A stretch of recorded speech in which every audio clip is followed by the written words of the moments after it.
No, not cancelled. Just very late. So I was sidetracked doing something, and yeah, made myself late for the live stream. Wasn't clever, but there you go. These things happen.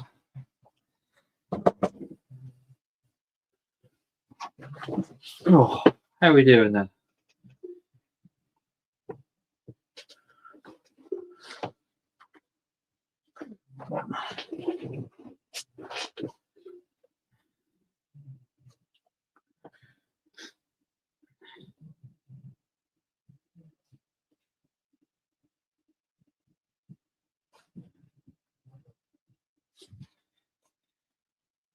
You hear me all right? Who's watching? I'm very late. I apologise for that.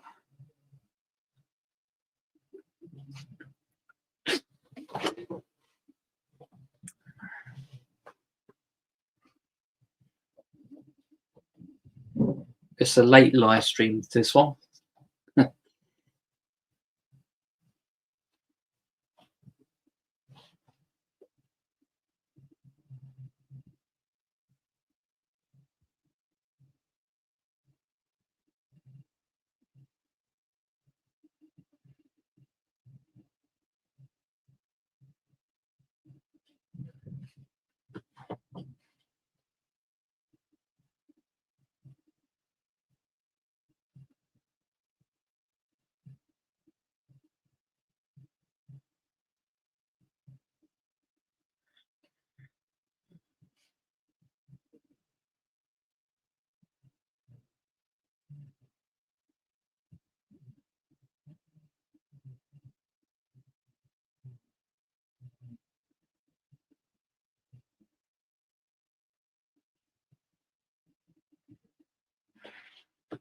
Hello. Hello.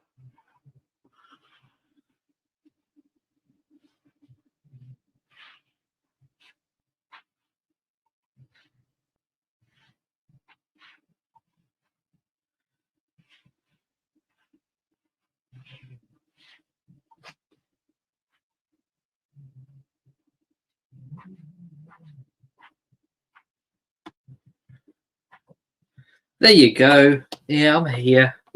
How you doing, Zeb? Sorry I'm late. I was sidetracked. Trying to do everything. Hey, how you doing, Randy? Good for you, sticking up for others in Rachel's chat. Well done.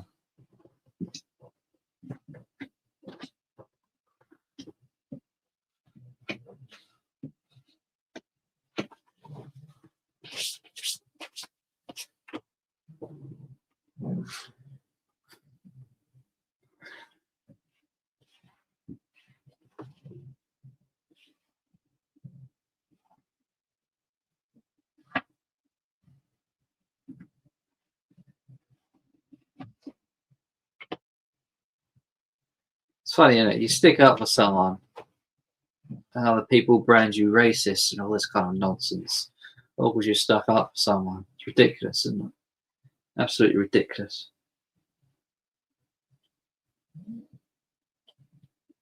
No, it's not nice. That's right. I know I was doing the same, Randy. You know, but you get tarnished with the same brush, don't you?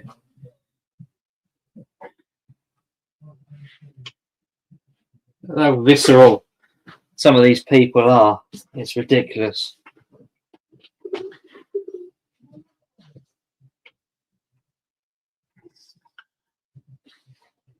You know, it's because you have an opinion, and you're not allowed to have an opinion on here. Once you made a decision, you're labelled something, or who doesn't agree with them. Very stupid it is. Well, I'm sick of all this kind of nonsense. Wish they'd just grow up. I know he isn't.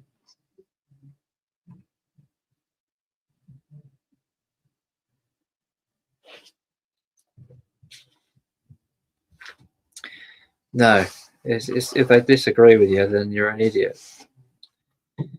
Don't listen to it.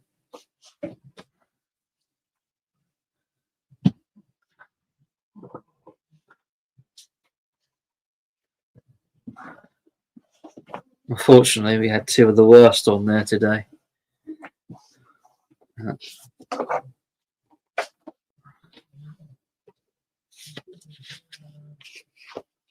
It is what it is.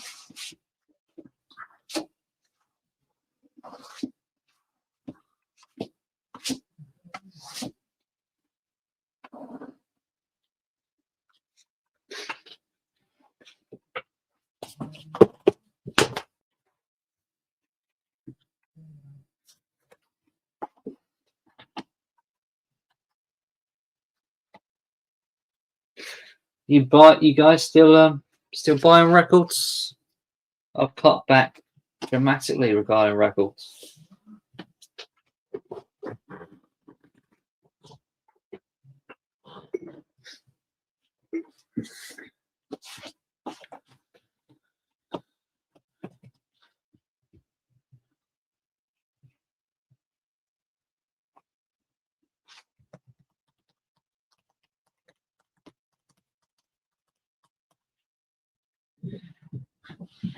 I'm still picking them up, but you know, very gradually.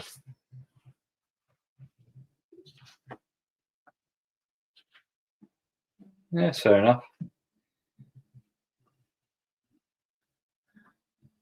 That's just it. It is a bug, isn't it? Sometimes you get the bug and you splurge, and then other times you think, no, you know what? I'm going to cut back a bit and divulge my time and money into something else. You know, it doesn't have to be music. It could be something else, couldn't it? For a little while, whatever it is, whatever hobbies or interests you have.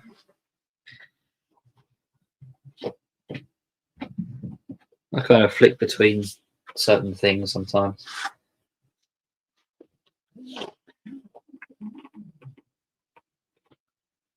But still getting CDs. CDs are quite a regular feat at the moment.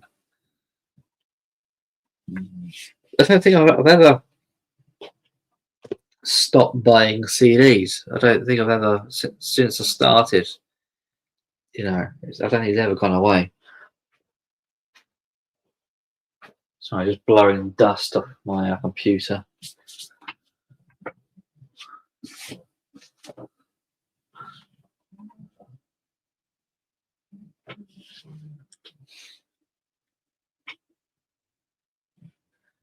Yeah, this is it.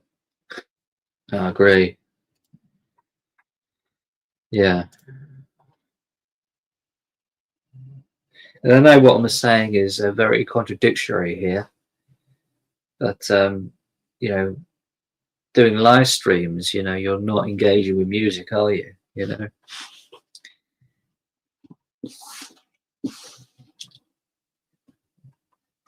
So you have to find, you know, you have to find a balance between everything, don't you?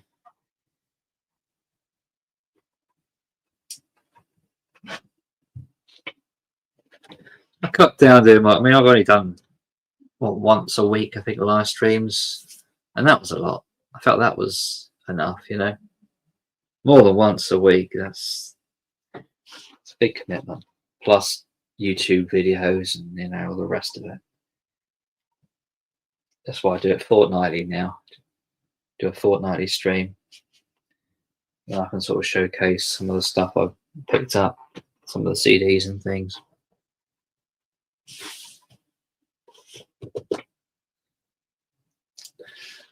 I picked up CDs, brought some good punk, power pop CD box sets from Red Cherry or Cherry Red. Nice box sets and good price for the amount of music they give you. Cool. Where's my phone?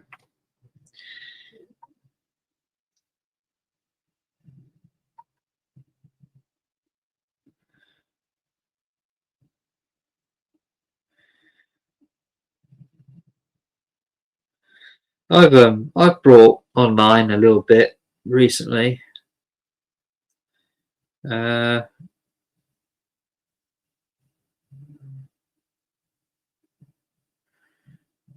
brought an album from Bandcamp, which I'm still waiting for.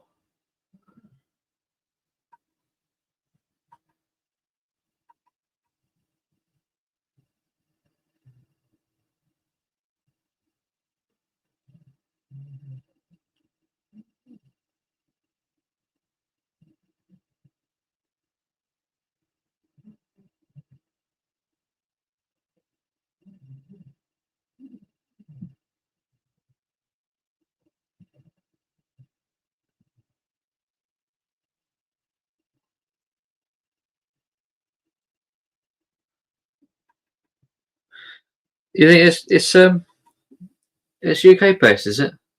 That's funny, isn't it? You brought from the UK, and I've been buying from America. Huh.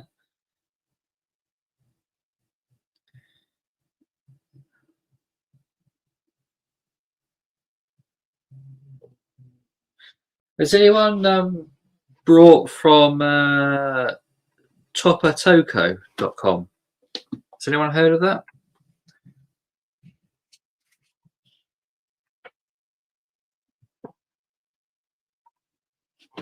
I'll put it in the chat. No? Yeah, I've been buying a few CDs on there. And as soon as I brought them, they emailed me the MP3s. So that was quite cool, you know. Now I'm waiting for the CDs to come through, but quite reasonably priced. I'm trying to sort of complete my Wheatus collection. I mean, I had the debut album when it came out. I brought the second and third for their albums, but they reissued their debut album, the full take on the album again back in 2020, and I didn't realise this, you know, till all these years later, about 5 years later, 6 years later, and yeah, so I was looking for the CD copy, and I've come across one. Also, some of their one or two of their other albums, which I didn't even realise they even released till recently. Valentine LP, which I think came out in 2014, I think. So I bought the new Wheatus debut 2020 version and the Valentine's LP. So I got that in the post coming shortly. And I brought a album from Bandcamp, Modern Town. It's called indie band.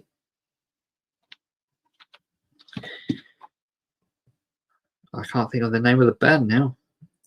Modern Town.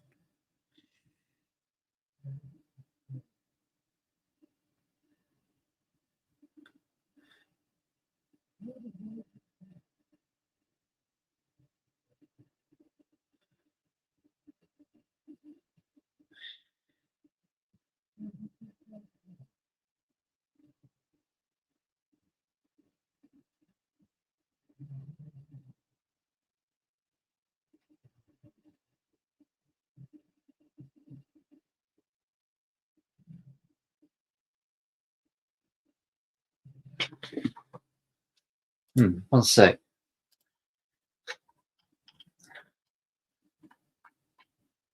Where is it?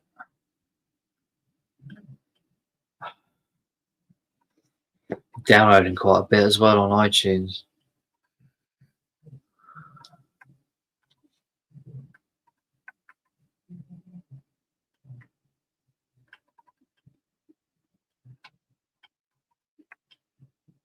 Sorry, I said Modern Town, didn't I? It's Normal Town, and it's by the Dream Inspires. It's really good, actually. So yeah, I've rolled it up in Bandcamp.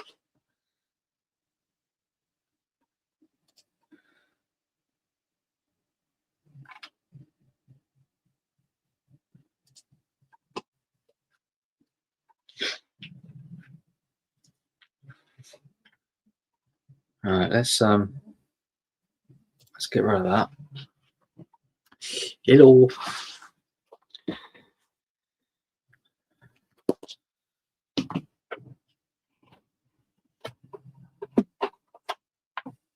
It's my Xbox. Put that away.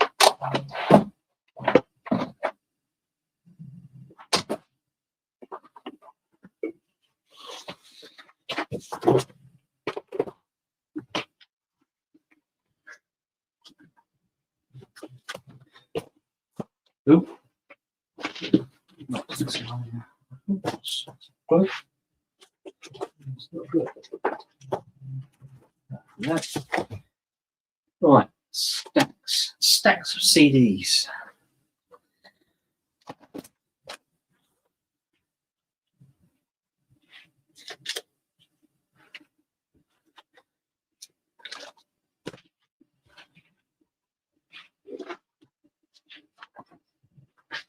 A mix of CDs from charity shops and the likes of eBay. So stuff I've been picking out, which I don't normally do till quite recently. I've started actually buying specific CDs. I prefer to find them in the wild, quite honestly, because obviously it's a cheaper way of doing it. But you just aren't going to get round to completing certain discographies. It just take too long.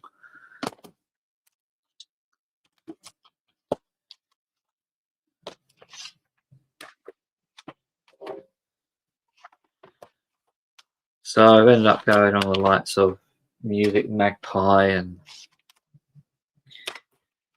the other chains they use, buying certain things.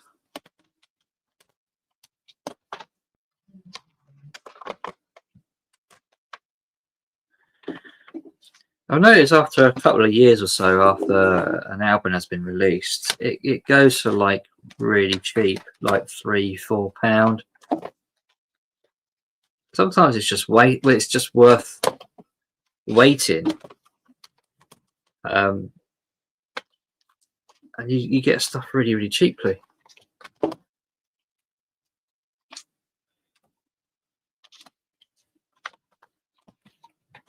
Also buying singles. Brought a few singles, which stuff I've probably I've had in the past as well. Singles I've owned and I've given away, and now a few years later I'm buying them back again. How ridiculous is that?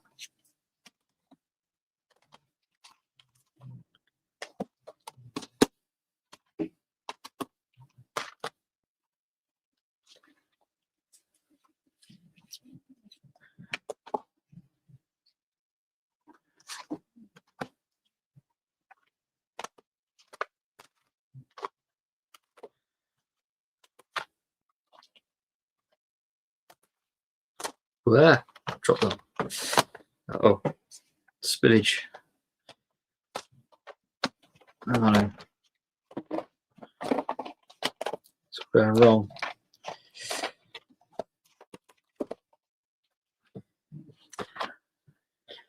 Stuff I've picked up rather cheaply. Liam Gallagher, John Squire. So this is the only Liam Gallagher album I didn't have. When did this come out? 2024. And this was like £3. I think this is £3 on eBay. It's not. I don't think it's all that well received, quite honestly. But I wanted to get it and add it to the collection. So yeah, Liam Gallagher, John Squire, just self-titled, I think. So yeah. No. What else to pick up? I picked up Ash, Teenage Wildlife, 25 Years of Ash. I've seen this on vinyl in the last couple of years or so, and I was tempted to get it on vinyl, but for whatever reason I haven't. But yeah, it's got 2 CDs full of Ash. They did have a standalone single. Where is it? It's the first track on CD1. So yeah, the standalone single of Ashes is A Life Less Ordinary, and it absolutely rocks. I've always loved it. I think it came out in about 97, I think. Like I said, it doesn't feature on any of their albums, but obviously it's on this greatest hits. So that's very cool, very very cool. So and that I think was £3 or £4. So that's an absolute bargain. The Beach Boys, Phil Flo's Sunflower and Surf's Up Sessions.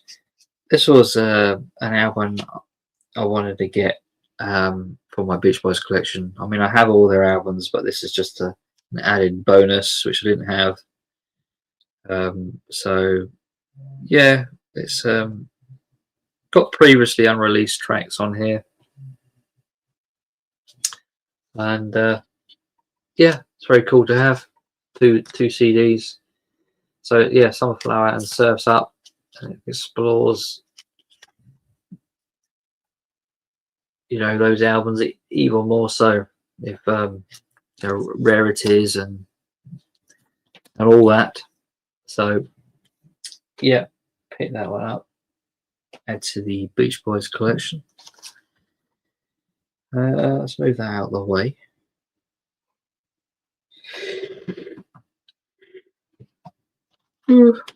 Charity shop finds. Picked up the Best of the Jam. This was £1.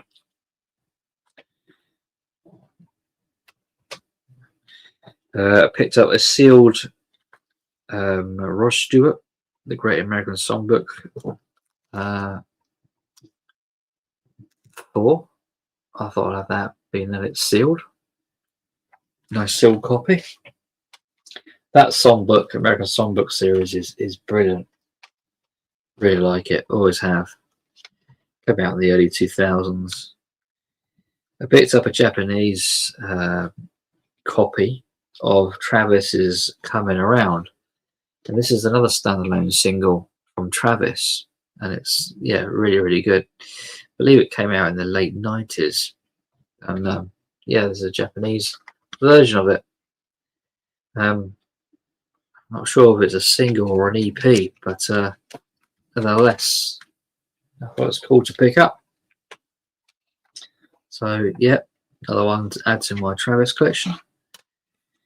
A few more Wheatus singles which I previously owned and regrettably sold. So their big hit, Teenage Dirtbag, pick that up. And their other single off their second album, American in Amsterdam, pick that up as well. Like I said, I owned both of these back in the day, and basically had a stack of singles which I got rid of because I acquired the albums. I just didn't feel it was necessary to hold on to the singles. But then, realizing years later, you know, some of these singles, they have other tracks on there which aren't on the album, and I may have backed them up on my old computer back in the day, but I don't know where they're gone now. So I've ended up buying them again for the B-sides, like you do. A special bonus edition of Katie Mellua's Piece by Piece. This was then a charity shop for £1. I do have the standard version of this, but I want to get this special edition, being that it was there. Comes with a DVD. So yeah, I want to start trying to complete my Katie Melua collection. I think she's absolutely fantastic singer. The Hollies, picked up this Hollies comp. It's just Hollies 20 classic tracks.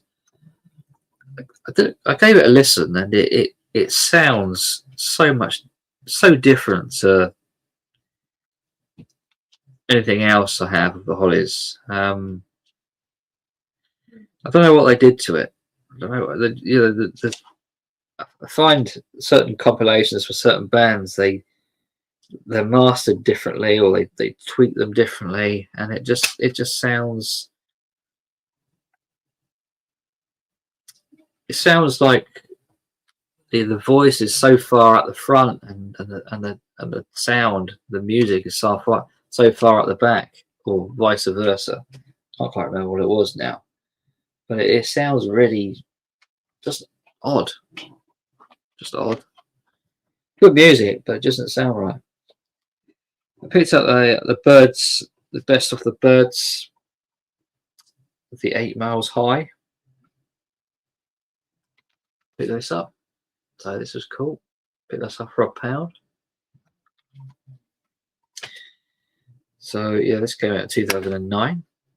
First track, Mr. Tambourine Man. Then we've got Turn, Turn, Turn.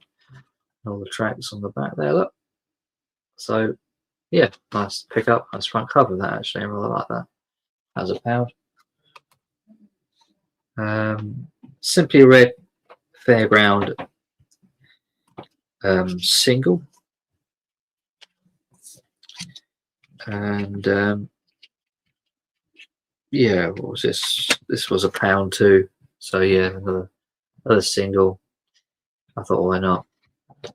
So yeah, pick that up. I'm picking up singles. Not quite sure why. And some of these singles.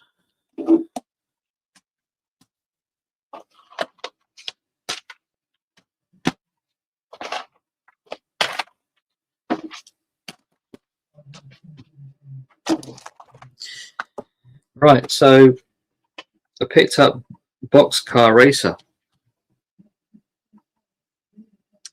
and it's the album one of the Blink-182 members made. I don't think of his name now.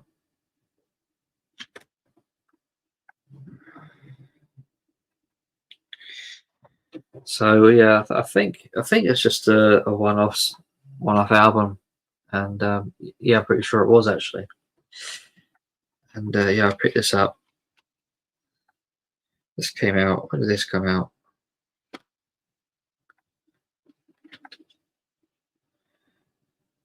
2002. Is it really that old? Wow. 2002. So yeah, I got that. Picked that one out, and I bought 3 Talk albums. I picked up It's My Life. Pick this up. And what else? I pick up Cars of Spring. Pick this up as well. And also The Party's Over. These are the 3 I didn't have. I have the other 2, but I didn't have those. So I finally complete Talk. So I'm happy about that. I picked up this Robbie Williams Take the Crown for £1 in the charity shop. This is one of his I didn't have. And there's a few more of his that I don't actually have. I wouldn't mind completing his discography because I do like Robbie Williams. This album I never see anywhere. I don't think I've ever seen it in the wild on CD, and that's De La Soul, 3 Foot High and Rising. It's a classic album. But I had to go to on the likes of eBay to finally pick up my CD copy of it. I got it on vinyl, but never on CD until now. So yeah, classic album. And got a load of oldies as well here.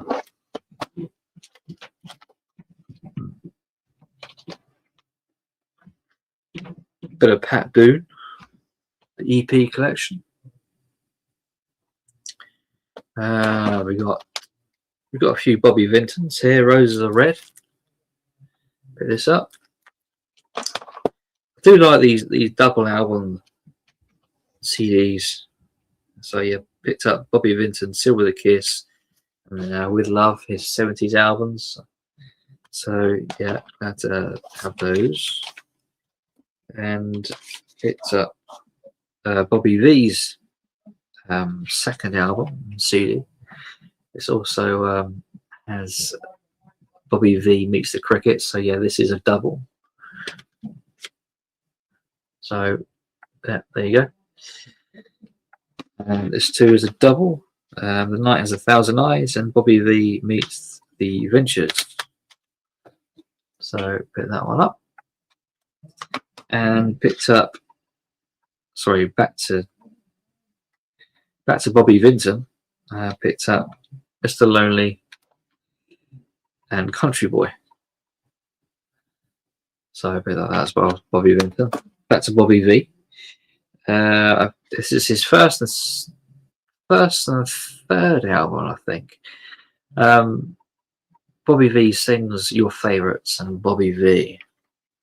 Bobby V is the first, the self-titled one here on the right. It's the very first album. Not quite sure where this one is in the discography. And I believe this is this could be his very last album. And that is Bobby V. Gates, Grills and Railings, Nothing Like a Sunny Day. So yeah, this too is a double. I have a feeling that maybe one of his last, or if not his last album, Bobby V's. So yeah, a few Vintons and V's and some Pat Boone for oldies. So yeah, I'm trying to complete some of my oldies.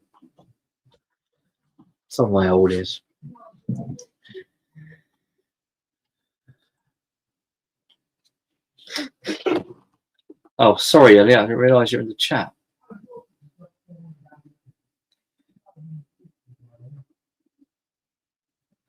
Oh, I'll send you a link. How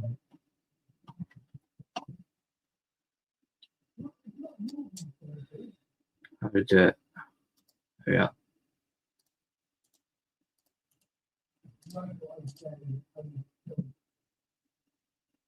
There you go. Sorry, Mark.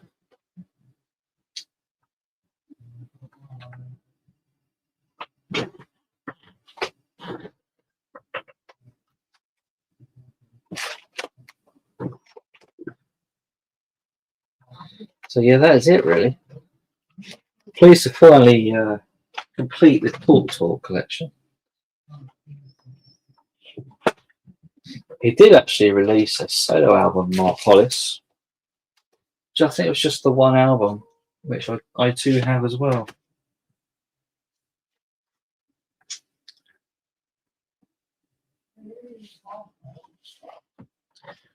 Talk, yeah. Try and find my others. Where are they? Oh. Here he is. Hey, how you doing? Listen, man, I didn't know what your subject matter was going to be about. Oh, how am I coming in, by the way? Is the mic all right? Yeah, you sound good. Okay. Yeah. I wasn't sure what your subject matter was going to be tonight. And then, so when I came on, I didn't see. I said, "Oh, is he going to make it on or not?" And then when you popped up, you started talking about CDs. I said, "Oh man, I need to change the position of my camera because I wanted to, because I'm noticing now that a lot of times you'll just exclusively talk about CDs. So I kind of want I kind of want to reflect the topic. You know what I'm saying? Cool. So there's no subject as such.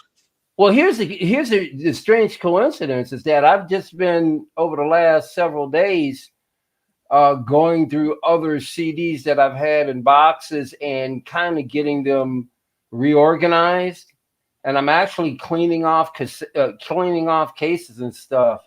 So Right. it's interesting that you should be talking about CDs. I didn't have a chance though to jump on the last time you guys were on. You guys ran through a whole bunch of CD singles. We did, yeah, we did. I take it you were busy that week. Yeah, but just before I popped on here, I just grabbed a miscellaneous stack. Like I said, I'm going through Simon. I didn't realize I got a bunch of CD singles over the years. Yeah. Particularly, I got a bunch in the 90s. I think I told you once before that, a lot of times when I went shopping for CDs or even albums, you get to that front counter and they would always have little boxes with promo CDs in them. And I would grab CDs all the time. They were free. And so I was grabbing some of these CD singles all the time in these boxes that they would set right beside the cash register. Here's one that I just pulled out.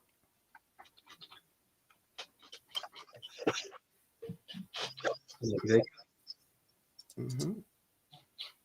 Okay.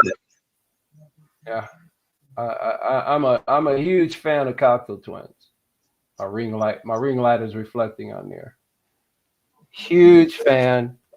This is from one of their later CDs. Wasn't Cocktail Twins at their best? I've never heard of them. Never heard of them. Are you? Oh, Simon, you're gonna be in for a real treat. All right, let me. I got a question for you. So, do you like shoegaze? Yeah, I quit shoegaze. Yeah, like certain bands like Slow Dive would be shoegaze, Low. Well, actually, the genre of shoegaze didn't even exist until the Cocktail Twins. Simon Guthrie, who is the guitar player and major composer of the music for Cocktail Twins, he created a sound with his guitar that kind of didn't exist. Right. And so a lot of people look at the Cocktail Twins of being the forerunners of shoegaze. Right. Okay. So they inspired a whole genre of music. Man, Elizabeth Fraser is the name of the woman who's the lead singer. Actually, Robin Guthrie, Elizabeth Fraser, and Simon Raymond. They were a trio, and then they would bring a drummer in or a couple other people, but they were the three people that formed it and created the sound. Elizabeth Fraser has a voice like no other you've ever heard. I would liken her to like a Bjork. Not that they sound the same. It's just that when you hear Bjork, there's nobody that sounds like her ever. Same thing with Elizabeth Fraser. There's nobody. She sings like heaven. Her voice is like truly like an angel. They're fantastic, Simon. I got to get you into them.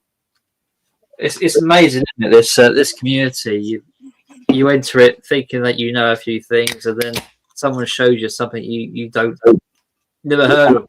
I'm getting ready to drop some episodes, Simon, where I'm going to start talking about. I'm going to go in depth about music and certain artists that I've been following that are far more obscure, that very few. The only person that I know now, I know other people, particularly in the music community that I'm in, they're familiar with certain artists and bands that I've discovered throughout the years, but there's not too many people on YouTube in the vinyl community that talk about the music that I'm into. The only person that comes close to it is Stunty. Right. Stunty has some of the most unique stuff in his library. It's just mind blowing. But I have a library that's far smaller than his. Don't get me wrong, but it's deep, more extensive than most of a lot of the really obscure ambient, electronic, even some alternative music throughout the 80s, 90s, and the early 2000s. Nobody talks about them, and these are some of the greatest musicians that's ever played, and nobody knows about them. It's crazy. Well, I'm going to be bringing that to the forefront. Things like Cocktail Twins. I never hear people talk about Cocktail Twins. I mean, there are people that they'll bring up, Alma, I picked this up. But it's just, I would love to have more intimate conversations about bands like that. Is it American? No, they're UK. Oh, the UK. Okay. Are they Manchester? They might be in Manchester. Or wait a minute. Is Elizabeth Fraser English or she might be Scottish? Is Fraser Scottish, isn't it? I couldn't tell you. Oh, wait a minute. Charles White. Yes. I was. Yeah, Scottish. Scottish. Yeah. So, Charles, you're familiar. I think he was Pleasant. What I got, Lane. Treasure by Cocktail Twins is a masterpiece. Yeah, it's incredible. Yeah, they're just great. When was that made? They were the height of their career was mid to late 80s, and then it kind of bled over into the 90s. They disbanded in the mid 90s. I was very super fortunate to actually see them live. Right. It incredible band. Yeah, so we can proceed on, and you want to just jabber jaw. I'll kind of scramble and rummage through. I've got some other CDs and stuff out here. I don't have any of my singles up here. These are all full complete albums and stuff. But I do have singles kind of compiled together. It's just finding the stacks that they're in. Which I'm going to be doing eventually. Like I said, I just started going through this and cleaning off cases. So are you not buying albums anymore? What's going on? I've been hearing little things coming out of you. What's going on with you and actual vinyl? I've just put the brakes on regarding buying vinyl records at the moment. I've got some records to show, which I haven't showed yet. And maybe I'll get a few more later on in the year and do a video and show some records. But I'm just not feeling it at the moment. Just not willing to spend 20-30 quid on a record. Well, do you know how I spent record store day? No. I didn't. I didn't go to. My thing is like, I don't have anything against record store day for anybody who wants to make it a special day. Yeah. But to me, record store day is every day. I mean, they drop new releases all the time. New releases are being dropped all the time, all year round. I understand record store day is when you get these limited releases. I understand how, the whole idea behind it. I just don't think that there needs to be a special day for it.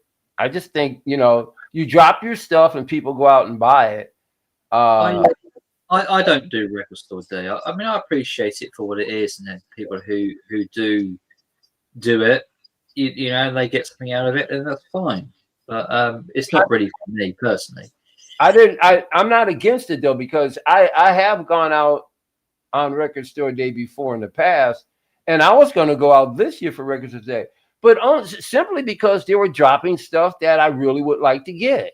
So it didn't matter whether or not they were doing it record store day or today. I would have gone for what I really want to get. It has nothing to do with record store day. It's about the availability of what I want to get. I mean, I'll return back to buying records, no doubt at some point. I'm just having a bit of a break from it, really. I'm in CD mode at the moment.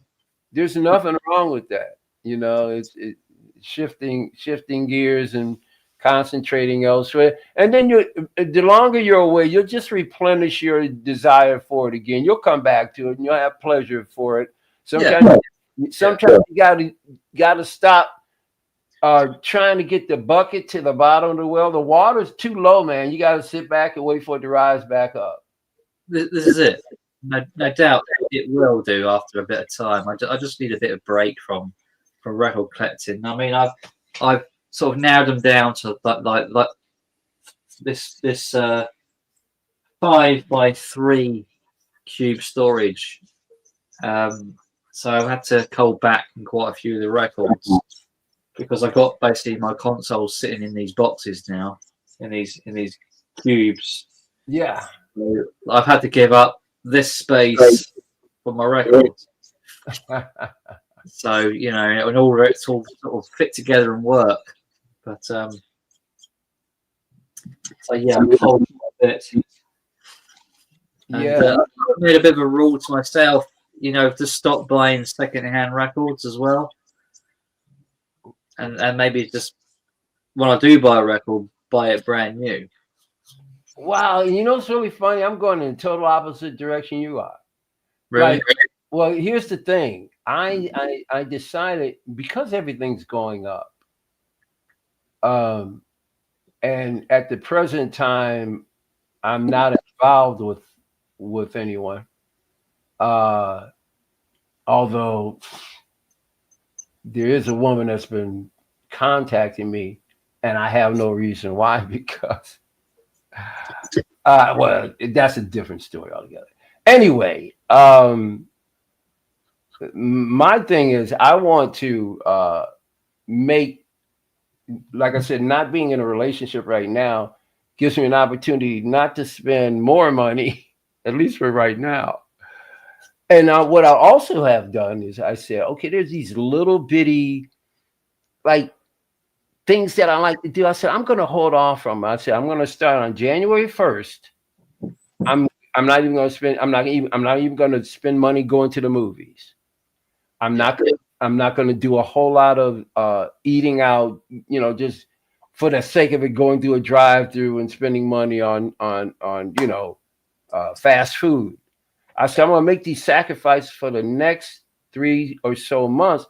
I wanted to just give myself the kind of money where when Record Store Day did come up, the things that I really wanted, I felt comfortable that my budget was there, and bam, I'm going to get what I need. But something appeared on Facebook last week, and I went, oh my goodness, forget Record Store Day. On May 2nd, 2 weeks from now, 2 Sundays from now, we've got a vinyl festival. And the beautiful thing about it is it's practically in my backyard. I mean, I can literally walk to it. We have, most community have something, and you probably have like what you call a farmer's market, right? Yeah. Yeah, and you have farmers that gather and you can buy wholesale, buy straight from them and fresh fruit. Okay, so, and we have what is considered, we've been told, one of the largest farmers market in the country. Well, we're having a vinyl festival at the farmers market, and they're calling the vinyl festival not a con. They're calling it vinyl festival, but there's going to be 80 vendors. 80. Wow. So I'm like, the other reason why I overrode Record Store Day is because why do Record Store Day buy new releases, even though I want them, but they're gonna be at full retail price when I got a vinyl festival coming here in 2 weeks? My money's gonna go so much further. 80 vendors, and then I'm going to be able to look for stuff. I'm going to be able to deep dive into vintage vinyl that I'm trying. I want to restyle. I want to get some more Tomita. I want to get some more, early ambient sci-fi-ish kind of stuff. and that would be the perfect place to get it. I'll maximize my money more. I'll be able to purchase more. So I said, record store day. Yeah. And I'm telling you right now, anybody out there in the United States, Europe, I don't know what your deal is going to be. If you are truly lovers of Detroit produced product like Motown and techno, you better be here. You're gonna find, because they're gonna be DJs there as well as people selling all different genres of music. It's gonna be deep with DJs. You're gonna be able to find great mixes from all of the techno, Derek May, Juan Atkins, all of those guys. So if you're really into techno or Motown, right across the street from Eastern Market, Simon, is the local record shop that I even shop in, which is even great. So that day I'm going to go to the Vinyl Festival. I'm just going to walk right across the street to the local. It's called People's Records. In there, Simon, they have got a wall. I mean, just a vast wall of nothing but 45s. Cool. And if you're really into 45s and diving deep into early Motown and stuff, you can spend days just at that wall. Well, 45 are a nice ease to get back into the hobby, aren't they? People are really back, just like with the vinyl. I'm seeing more and more people on YouTube. I'm seeing DJs spending 45. I was checking out this one guy yesterday. I mean, I've held off on buying like the LPs, but like if I find a 45 or one, I'll probably still buy it if it was like a £10 or something like that, you know? Yeah. And this is they're not playing around. They got guests showing up too. The latest thing I saw, I'm not into the band, but these guys are iconic. The drummer from Slipknot is going to be there doing a meet and greet. There's going to be other performers there and things like that. So they're treating this is serious. But I think this might be the first one of this particular festival that we've had. I don't remember Vinyl Fest last year, so I think this might be the first actual annual one. But I am like I said, I'm in the opposite direction you are. I'm really hungry for vinyl, but I want to enhance certain areas of genre that I'm collecting, particularly. It's a personal thing, Michael, isn't it? It's a personal thing. The whole experience of it and the mood of it changes from person to person. I've had some personal flows in the last couple of years which have made me think quite a bit. And this was going on at a time where I was spending maybe £100-200 on records, you know. And it's kind of all made me think, you know, about everything, all the things outside of what's going on regarding YouTube, personal stuff, you know, going on. And it's made me think a bit. And with the living crisis, you know, in the UK, I know it's everywhere, but, you know, I can only sort of talk about the UK because that's where I live. On the up and up and up. And it's just making me think, well, I think this hobby is going to become, you know, unaffordable if it carries on the way things are, you know. Yeah. I mean, you know, like when I go out to DJ, I use my controller. I don't carry vinyl around.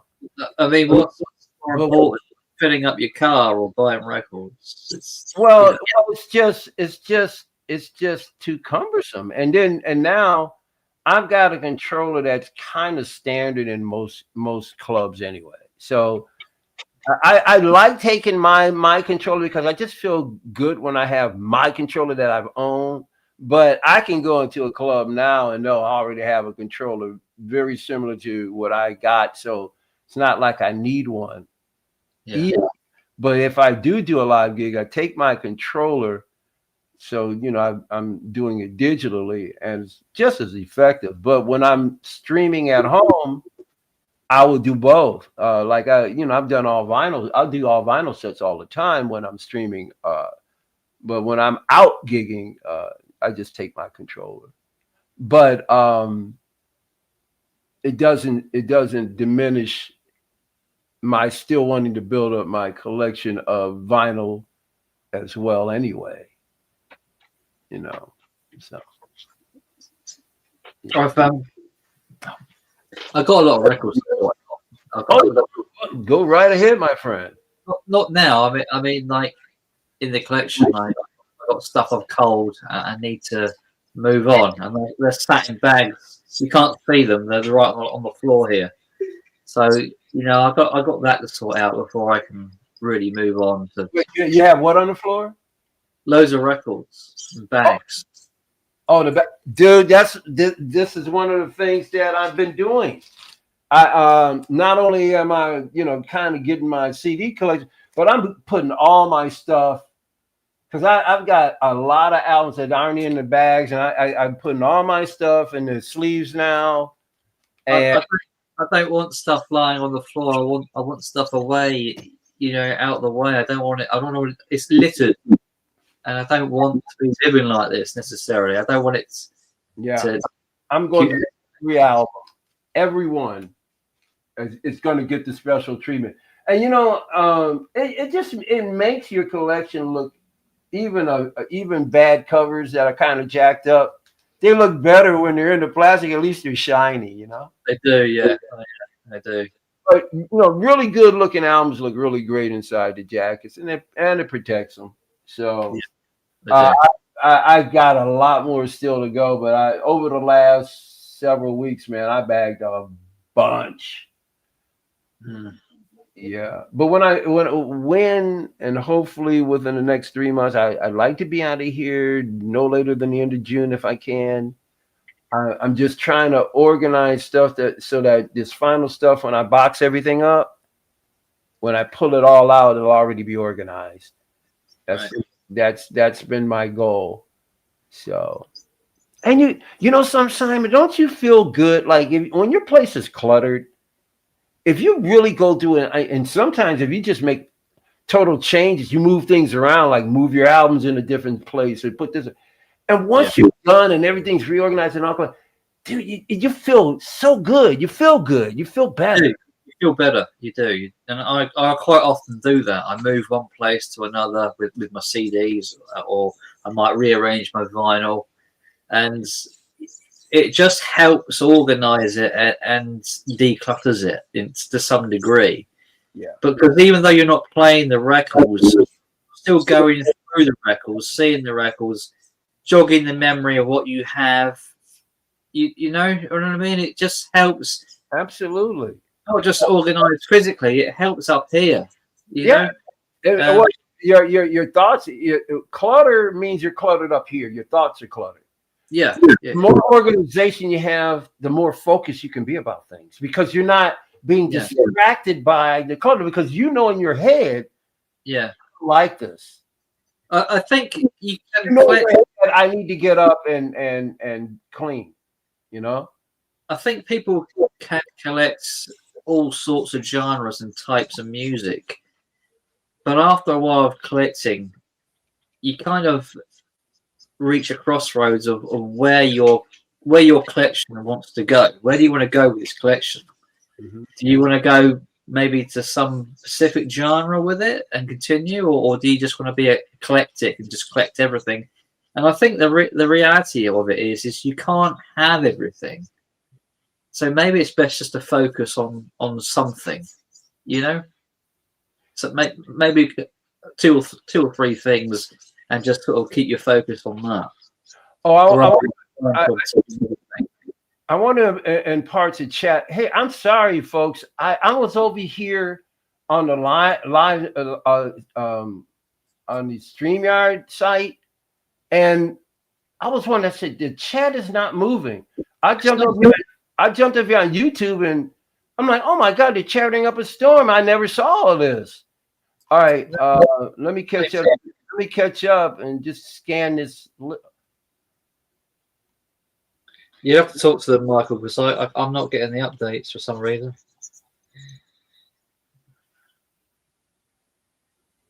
The last thing I see is that Charles White, he responded Scottish when I was talking about Cocktail Twins. That's what I've got here. I haven't got anything else other than that. Oh, here we go. Zieb said test. Okay, see, he's here. Oh, yeah, Zieb, yes, I caught a. What did he say here? He said, heard of Instinct 1990. Zieb or Zeb, should I say?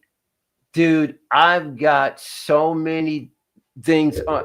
As a matter of fact, if I look hard enough, I could probably pull something right out of here that's on the Instinct label. As a matter of fact, I showed you something, Simon, a couple of weeks ago when we were showing CDs. I was talking about some really obscure stuff. One of the things that I showed you was an artist that was on the Instinct label. So Zeb, I am very familiar, and dude, you're cool. Yeah, I'm telling you, if you're into Instinct or anything about it, you're cool. Michael, I can hear you fine, but you seem to have frozen. Yeah, I'm looking at the monitor. What happened here? I know. That's weird. Strange. And you know something? I've been watching other people's YouTube, and they've been freezing up too. Yeah. Yeah. StreamYard, man. I like I said, I'm on a free plan. I don't pay for it anymore. Because no, I don't. I don't have much point. There's just really bad. I don't know what's happened to their service. And then they want to charge so much more. Well, at least you can still hear me, right? Yeah, I can still hear you. We'll see. There you go. You're moving a bit now. Yep, I just saw me. But you know when it happened? When I clicked back to the StreamYard studio. That's weird. Wow, that's strange. Anyway, so we're back. And also Dead Wax. I'm sure. Did you go to Dearborn Music record store? They said there was up to like 500 people standing outside Dearborn Music, wrapped around the corner. And also Dead Wax. Did you hear about the Vinyl Fest at the Eastern Market? Man, you better get down here. 80 vendors, dude, and a guy from Slipknot's going to be there. I was talking a bit about Talk. I've completed their 5 albums, and Zeb has mentioned that there's 2 Orang albums, and I don't know anything about this. This is the drummer from Talk who's released two albums, and I know Mark Hollis released a solo album, but I wasn't realised that the drummer released something. So yeah. Oh, the drummer from Talk released something? Yeah, he's released 2 albums. Huh. So yeah, no, I know the Mark Hollis solo album was very well critiqued. People, people really, really liked it. But he had a great reputation in the music world anyway. No, I didn't, but I was there 2 weeks ago. Dude, you need to come down May 2nd, 2 Sundays from now. Vinyl Fest, 80 vendors. 80. But then again, he probably, I wouldn't doubt if he didn't spend it all up when he went. I don't know if he went to Dearborn, but I would have gone, Dear Wax. There's no way, man. I'm not standing out there 500 folks. You know. And I'm in Detroit. I'm not going all that distance that early in the morning just to get there. You know. Oh, what do you say? I make note of it. I think I saw that on Facebook. Yeah, man. It's got you know, and that's right across it's right across the street from People's. So you can kill 2 birds with 1 stone and really empty your pockets. But I'm saved up to the point where I can't wait, man. I can't wait. I'm so fired up. And there'll be CDs there too. I mean, they're going to be selling all mediums, but it's primarily a vinyl festival. But there'll be people there with CDs. It even says it on the flyer. So pick up a bit of both, can't you? I mean, there are some things that I would not mind finding on CD that I got back in the day that like maybe their cases have cracked or Yeah. and you know if I can find certain things for a few bucks here or there. Have you picked up any cassettes recently? Any what? Cassettes. No, I haven't. I've been. I every once in a while I go into my cassette library in my archive, but I haven't actually bought a cassette in years. I'm trying to think of the last one I bought. I can't even remember. Cassette. I think it cost me like £3 or £4 on eBay. It's sealed. Came out in 2019. It's the Lighthouse Family's latest album. Lighthouse Family. Have you heard of the Lighthouse Family? Yeah, kind of. I'm shadowy aware of them. You know what I'm saying? It's kind of, but They were I 90s bands, such as Ocean Drive and others. But this is their 2019 release. I didn't even know this was a thing until recently, and I ended up buying the CD and the cassette because it was cheap. And the album actually features the greatest hits on there, and the tape also features the double, and it also features the greatest hits, which is pretty cool. yeah, that's dope. Yeah, it's for like it's at £3-4. It's it's not bad, is it? Really? I mean, come on. And see, this is why the hobby of collecting physical media, particularly music, like cassettes, CDs, and albums, is that you can collect and you don't have to spend tons of money. Like you got so many avenues. You can go to a dollar bin and find and I'm not saying this is often. I'm just saying you can go to a dollar bin and find something you've been looking at forever, or something could come out today, limited reissue of something you've always wanted. And you can spend $40 if you want to, or 50. I don't personally. I don't like spending any more than 25, 30 at most for an album. No. Very rarely. I mean, now when you get into the double album, then we're talking something different. But for a single album, I think you're getting a little out of hand with the pricing today on certain things. But yeah, I mean, that's why I love it so much, man. I'm gonna go to this vinyl festival just like I would in any other situation, record shop, and I can dig for anything I want and spend whatever I want. Zev, do you own Rare? No, I don't own any Rare residence. No, I've got one residence. It was I guess it was the first time they did the eyeballs. I can't remember the name of the. But I appreciate the residents, but I'm not really a fan of them. It's not like I follow them or keep track with them. But I appreciate what they've done. I appreciate the art behind what they do. I appreciate the music, man. I think the music is really cool too. But just not a band that I would collect or anything. Eskimo, Zeb, is Eskimo? Is that a guy? And oh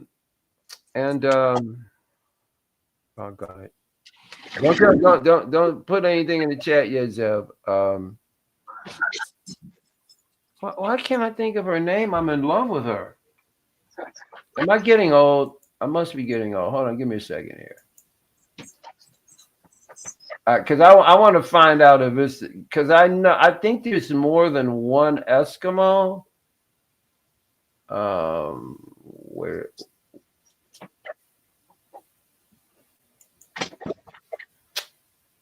I'm trying to, I can't think of her name now.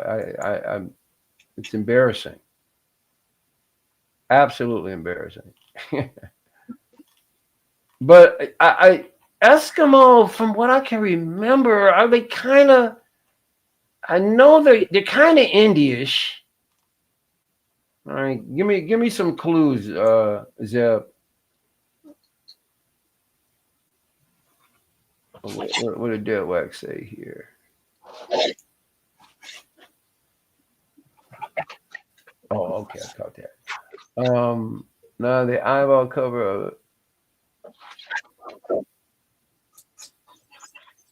the eyeball covered by the residents. First one, at least with the eyeballs on the cover.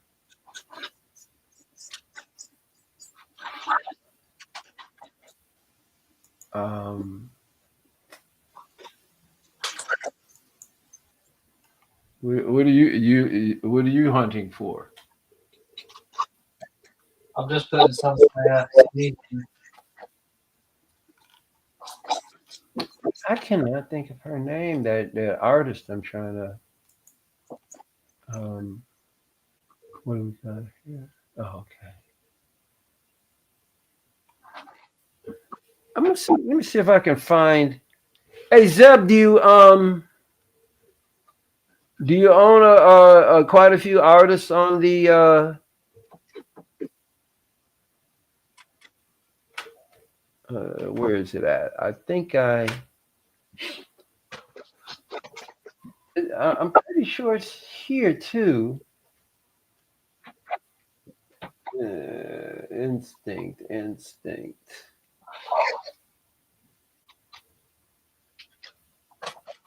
Oh, is this it? No, this is not Instinct, is it? Wait a minute. Is this Instinct? No, that's not Instinct. Let me take my time here. I'm pretty sure that Tetsu.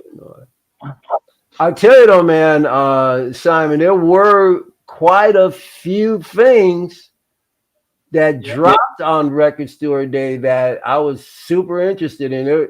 One thing for sure is that the stuff that got dropped, there was a lot of cool stuff.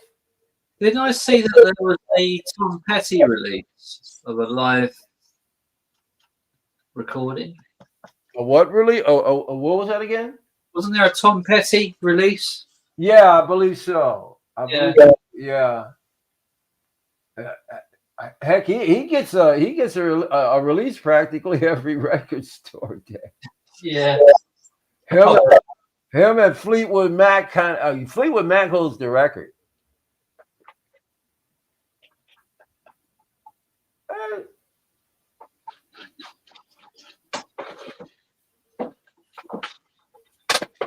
I thought it was here.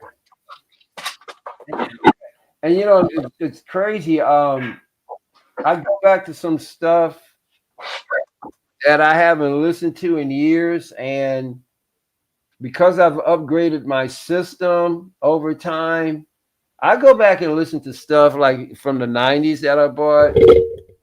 And I'm like, wow, I never heard that before. I never heard that in the background. Some of these songs are sounding better and different than I remember. I'm the same, really. Since I've gone back to look at my focusing on my CDs, I've forgotten about a lot of the albums I've owned and stuff I've loved in the past, you know, and rediscovering them again, and you hear familiarizing myself with what I have. The cool thing about them is that sometimes you'll hear a song differently, or I'm sure this has happened to you where you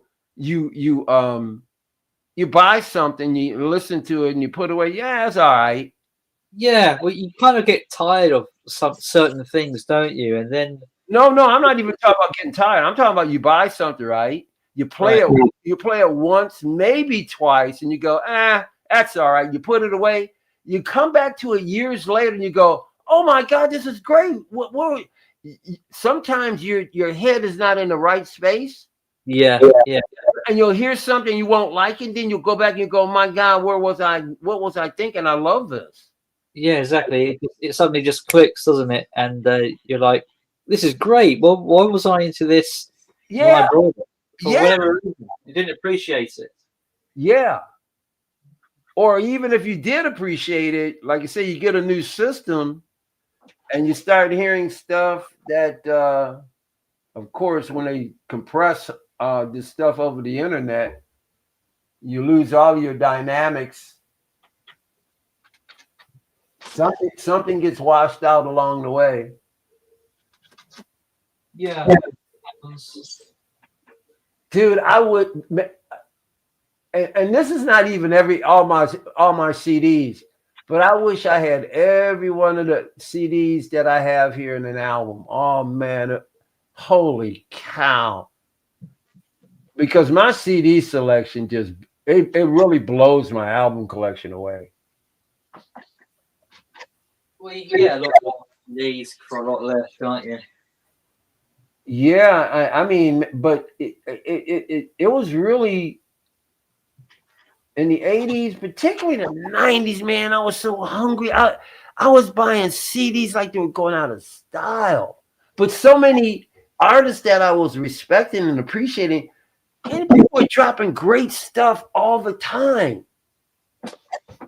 Or new artists would come out. Oh, who's this Boards of Canada? Fell in love with them. I mean, it's crazy. Well, I'm in stuff which, as a kid growing up in the 90s, that rediscovering it or buying it for the first time all these years later. So it's kind of like how like children, when they grow up, they go back to their past and buy toys they couldn't have. It's the same with me regarding CDs, really, and albums. Yeah, I'm buying that stuff which I missed out on because I was too young to buy it or afford it at the time. So I ended up buying it, 30 odd years later. Now I've got money, Yeah, that was a perfect way of putting it. Getting what you missed out on. Making up for lost time. Yeah, no way. Yeah, I got to get the other bikes out too. And like as I'm going through my CDs as well, I'm like, oh my god, I forgot I own that. This is it. It jogs the memory, doesn't it? Yeah, it's crazy, man. But over the years, though, man, I need to just find a place that has some of these old jewel cases, man. I need a lot of jewel cases because some of the CDs I've had so long, you just barely touch them, and the plastic is so old it just cracks. They're cracking more easily now. So I desperately need some more jewel cases. Well, you can either buy them cheaply in charity shops and replace them with other stuff, or you can just buy them outright. Yeah. I think I ordered some jewel cases a few years ago, and the person didn't wrap them with any kind of protection, just literally shoved them in a bubble wrap envelope. I just expected it to be okay. Time I received them, they were all cracked and broken. And I messaged him. I said, "Hey, this is not right. You've got to at least wrap some protection around these cases. Whether some cardboard or whatever." I said, "Because it's all smashed up." And it didn't. Well, I've been doing this for years. How dare you tell me what to do and this kind of sort of stuff. I said, "Look, it's not on. You can't do this." Where to go? How dare you tell me what to do? Yeah.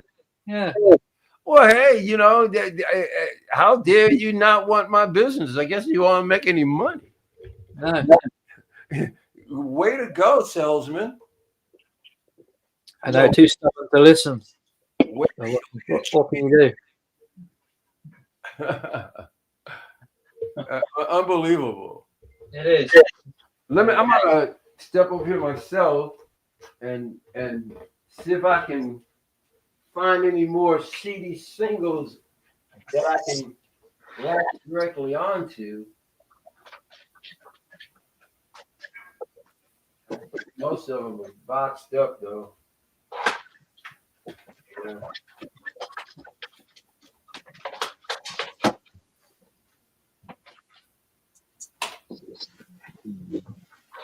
One of these boxes are crap. Oh, here's some. And I need to, I put these in these little cases, but I need to find, I know some of these have sleeves that I have to look for. But let me see here. What have I got?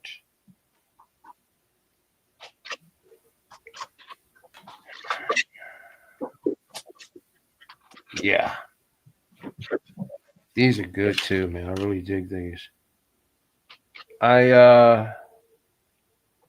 These were at a record shop. Well, actually, this is more just shy of. Well, some of these are the singles, and some of these are. All right, I got. I was at a register at a record shop, and they had these in the little dollar bin, or I'm sorry, in the freebie CD singles. Smashing Pumpkins. Oh, I love that band.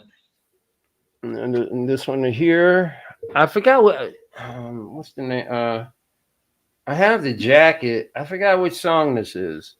I know one of these is 19. Was it 67? 79. I'm sorry, 79. Down. I think that's their best song, actually, that one. Man, I love that song so much. Yeah. I could play that song over and over again. Yeah, I think. And then I got, this is another Smashing Pumpkins. That's another CD single right there. I bet you big. Bet you big. And then I've got. Yours, All right, let me I'll load these up again real quickly here. Okay, here's the first one I showed. I said the liner sleeve or whatever somewhere around here. I'll have to find it. And then here's the other one. That might be one. I think this might. He's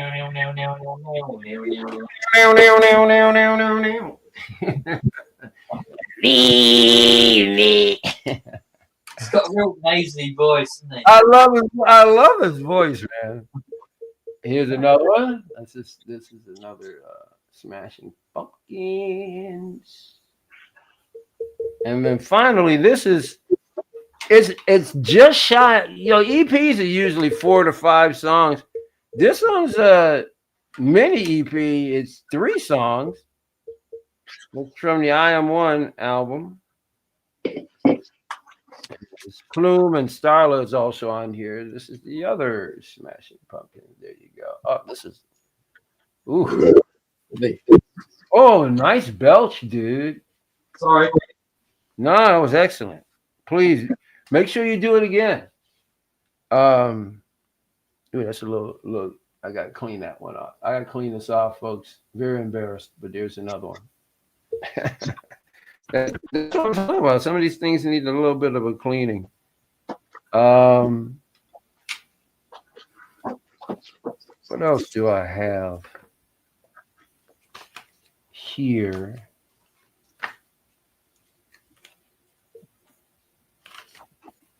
So, no, that's a full one. It's a full one as well. Is this a full? No.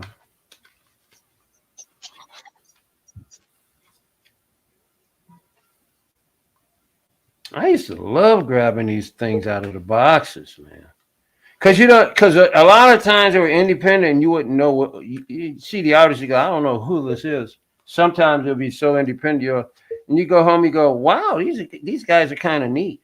I also picked up on CD Simon's several compilations. Like there'll be a bunch of local bands out of LA.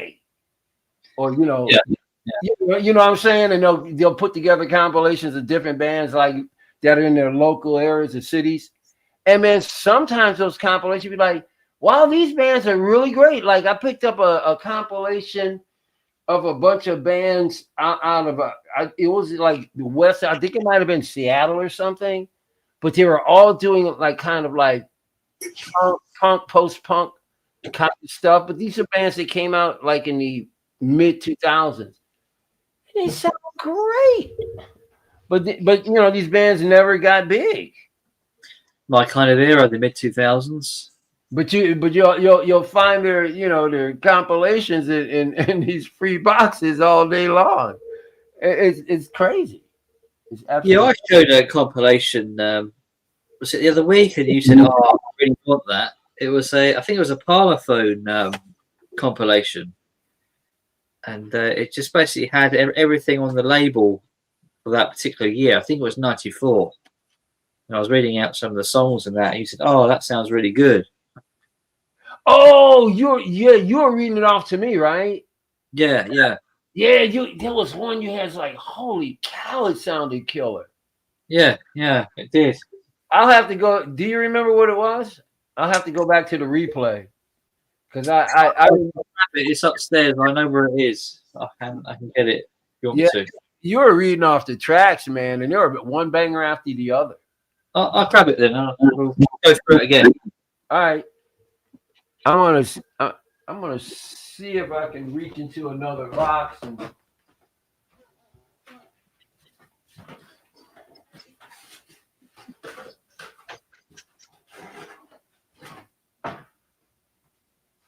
Should be a. Oh, wait a minute. What we got here? Oh. Oh. Well, what is Gone to Earth doing in here?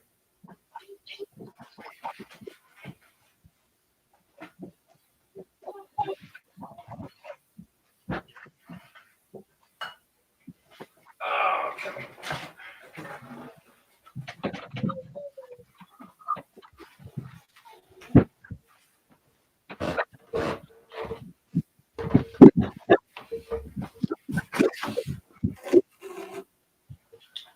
Oh, I found another CD single. Oh, I remember what? Well, actually, wow, I've had that forever. I remember when I bought that. I got more CDs here, but they're not singles. Right, I condensed all my soundtracks and compilations to one box.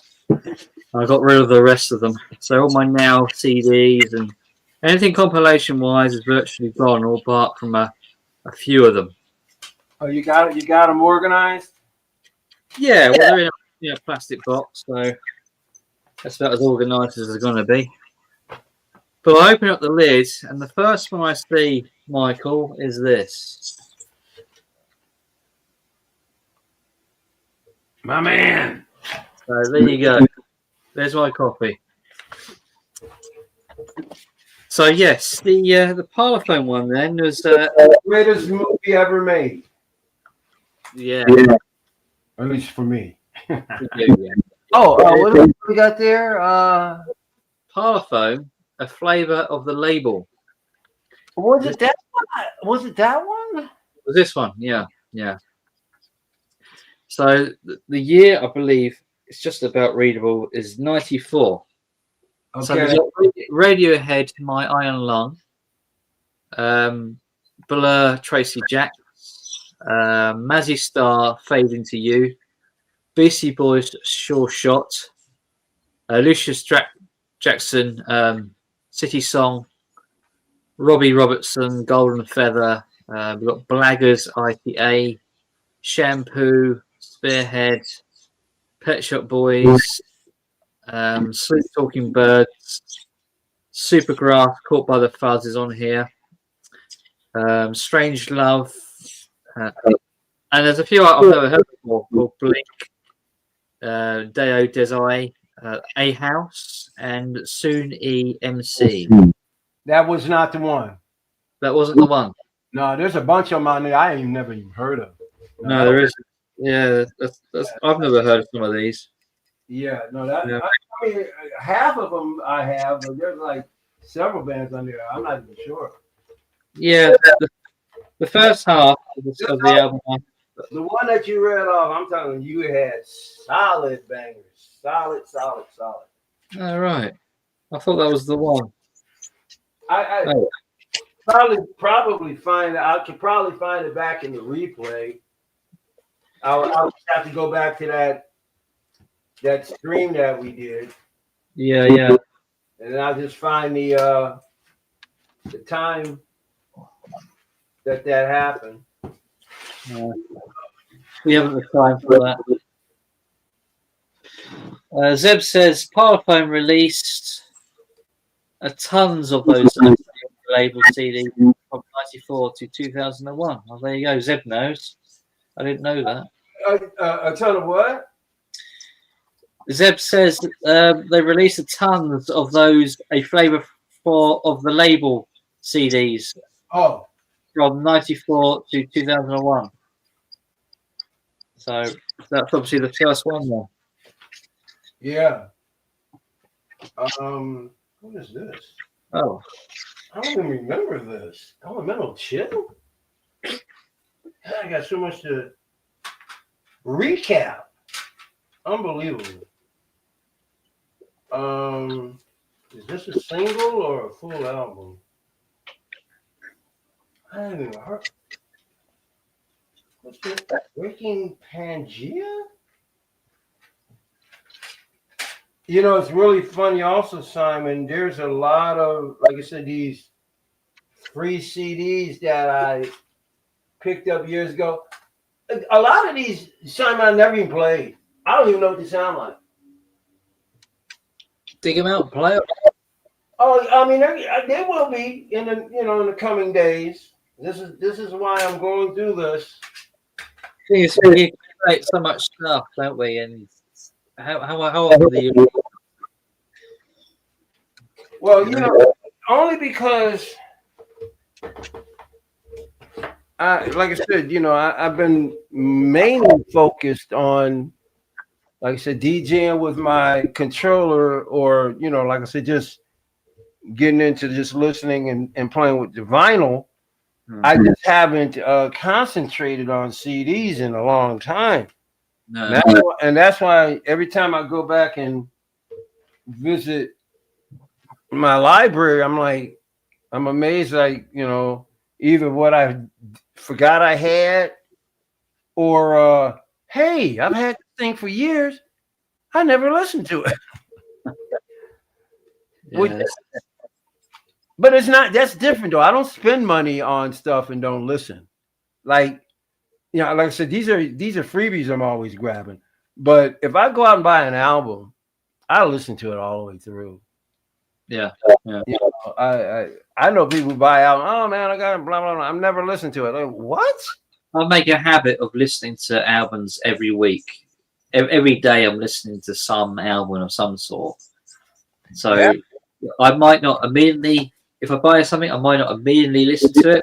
We'll eventually get round to getting to it at some point, soon enough.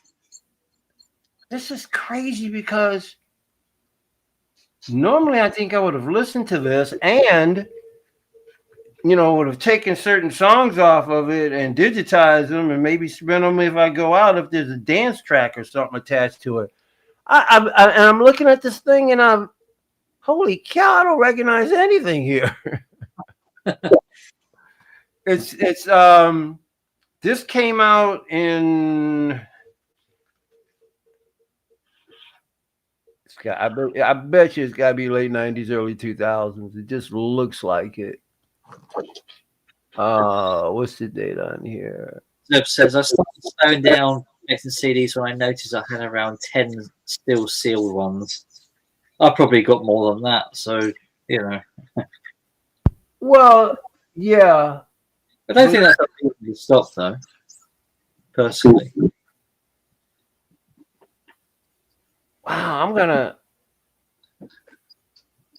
This would be interesting. I'm gonna keep this one out. I want to hear what that sounds like.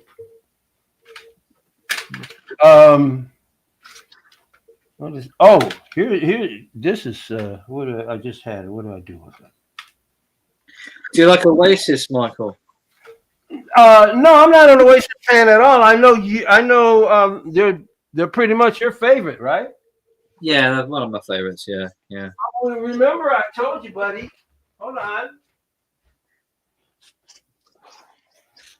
And you know what we need to do, Simon, is we need to exchange. I was going to suggest Maybe- after we close the live stream down that we. We could do it at any time. I email me or I email you. You know, our The thing is, Michael, I have emailed you. You've not always received them. So. well, no, it's only because that particular email address that I gave you, Right. is one that I've reserved. I don't go to it. It's not my main one. Right. Okay. But for those people that I do give it out to, I do try and go to it to make sure I get your response. Right. Okay. But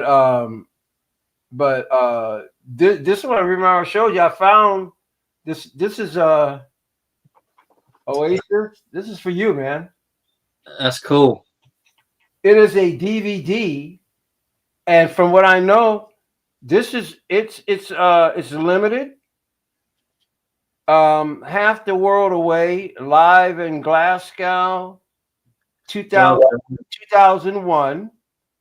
And then there's a second video here, Lord Don't Slow Me Down, film trailer directed by Dick Carruthers. It says, let me see here. Yeah, man, I mean, it says limited edition DVD. So, and once again, it was in one of those boxes at the counter. Cool. Yeah. And back in the day, I just grabbed it. So, no, this I'm holding this for you. I appreciate that. Thank you. I haven't looked up. This might be rare. I've never seen it before. Yeah. And then, oh man, I remember I bought this years ago. This is Ian McCullough. He didn't break up Echo and the Bunnymen. He just went off. He did a solo album outside of Echo and the Bunnymen. This was a CD single. Well, it's not really a single because there's Lover, Lover, Lover. He does two versions of that. And then there's another song called Ribbons and Chains, and then another song called Birdie. But it's a really nice song to Lover, Lover, Lover, come back to me. It's a really nice song. But he was smart. He knew. He said, hey, mild interest him as a solo artist, but he know his bread is buttered. He went back to Echo and the Bunnymen because that's where the money is. Yeah. You know? Yeah. And this, I don't know. Maybe somebody in the chat, maybe Zeb, or maybe Dead Wax. And I'm as I'm looking at this, my impression is that it's probably dark or heavy metal. And I don't know if the name of the band is Pangea. Breaking Pangea is the name of the album. And Phoenix is the name of the band.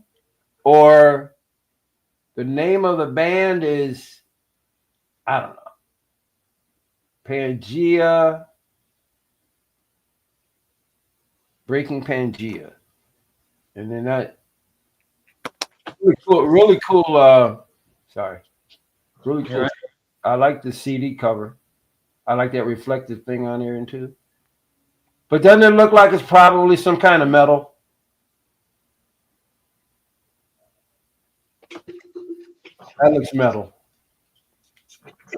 I'm gonna put that to the side and see what that sounds like. Yeah, man. It's crazy here. Crazy. Got a load of Oasis singles here. Stack of them. Do you really? Yeah. How many albums did Oasis do? Oh. Hold up. I mean, how many singles could they have released? They have 7 albums. Okay. So. Yeah, sometimes a band will release more than one song as a single from an album. So, Oh yeah, they often did. Yeah. There's a ton of mysterious stuff here. A ton of mysterious stuff.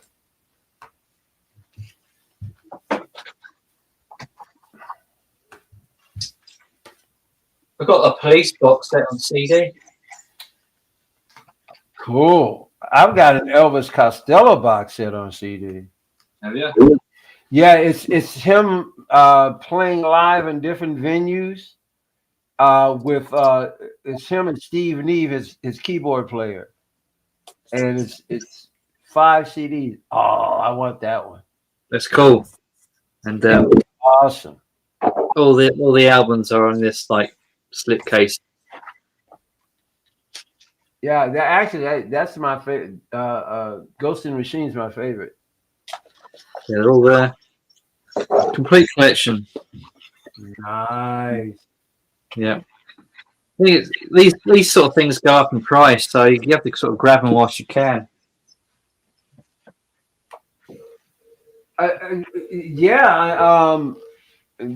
mean, usually they're already expensive in the first place. At least nowadays they are. Yeah. I brought this to the charity shop a couple of years ago. It's a Beatles box set. It's not the full discography. It's only like 4 albums. Oh, okay, that's cool. Which one? Oh, okay, Abbey Road, Revolve, and Sgt. Pepper. Very good, very good. And that was, I think that was like £4, which is, fairly reasonable. So £4, absolutely. Oh, yeah, 4 albums for £4. Absolutely, that sounds good to me. Once again, that's what makes collecting. I've completed the whole Beach Boys collection, Michael. All 29 albums. You got every Beach Boy album, dude. I got every Beach Boy album. Yeah. Well, congratulations. Took a bit of doing.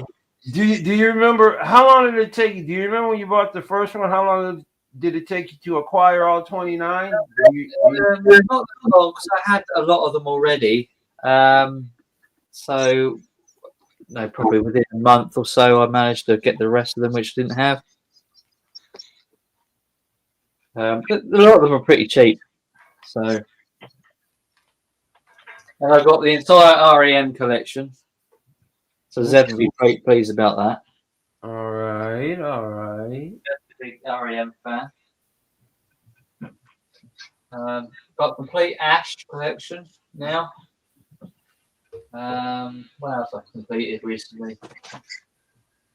Dennis Wilson, basically a lot of the solo Beach Boys stuff I've got now. Crowded House, I completed that this month.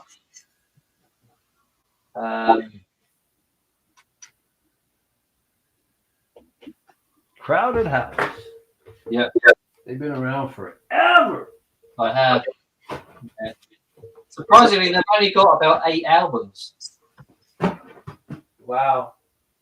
Yeah.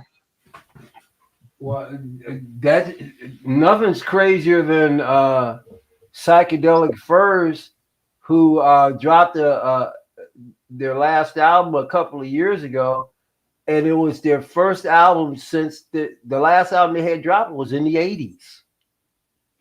So it took them about 30 years to come to do a new one. Yeah. That's crazy. And it's good, man. their new album sounds like it would have been the next album in the 80s had they had made it then. It has that 80s feel. It's really good. I've got all the Buddy Holly albums, which you can obtain this disc, which has all 4 albums. I was watching another DJ live streaming this morning, and the guy I told you earlier, the DJ that was doing 45s that I was watching this morning, he played Peggy Sue. Yeah. Peggy Sue. I like a bit of Buddy. Oh, Peggy Sue.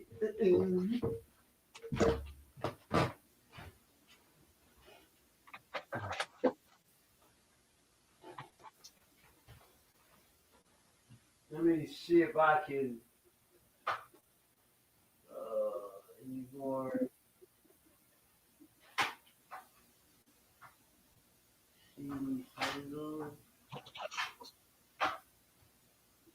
It's a heartbreak beat, and it feels like love. What do we got here? What do we have here? Yes, I'm becoming a bit of a nest recently. Showing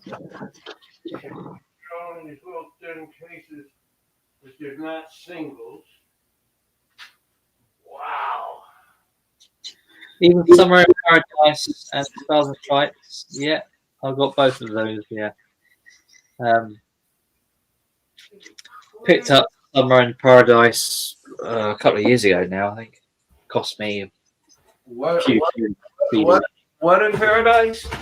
Summer in Paradise. It's one of their 90s albums from the Beach Boys. Oh, Not considered their best era, was it? The 90s, but did that come out on vinyl? it is on vinyl. Yeah, I don't know about Stars and Stripes though. Because I'm trying to remember if I have that. Do I have that? That's right. I got my beat. The 80s, it came a little bit more pricier, not massively, but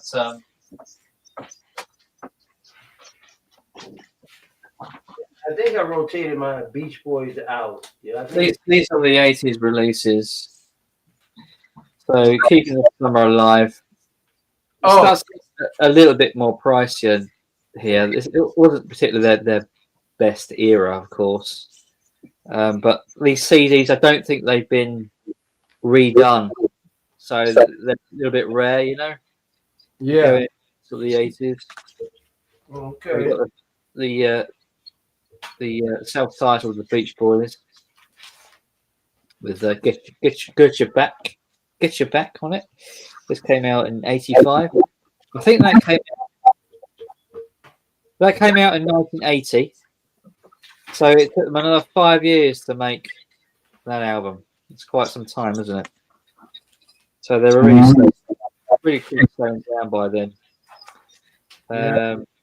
Still Cruising came out in 87. Summer in Paradise. There you go, Zeb. I bought that a few years ago. It wasn't that expensive, but it did cost me a few quid. 1 second.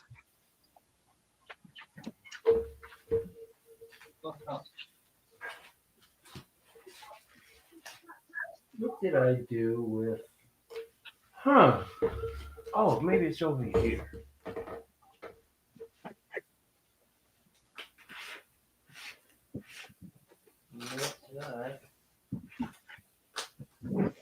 There it is.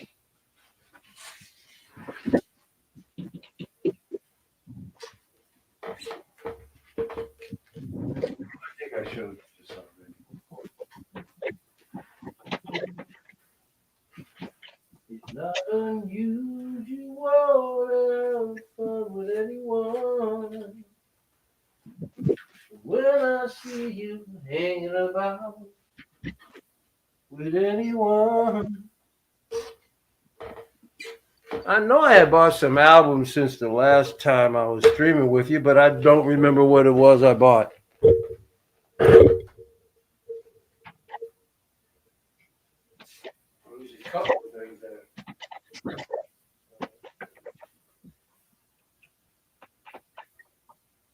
Not unusual.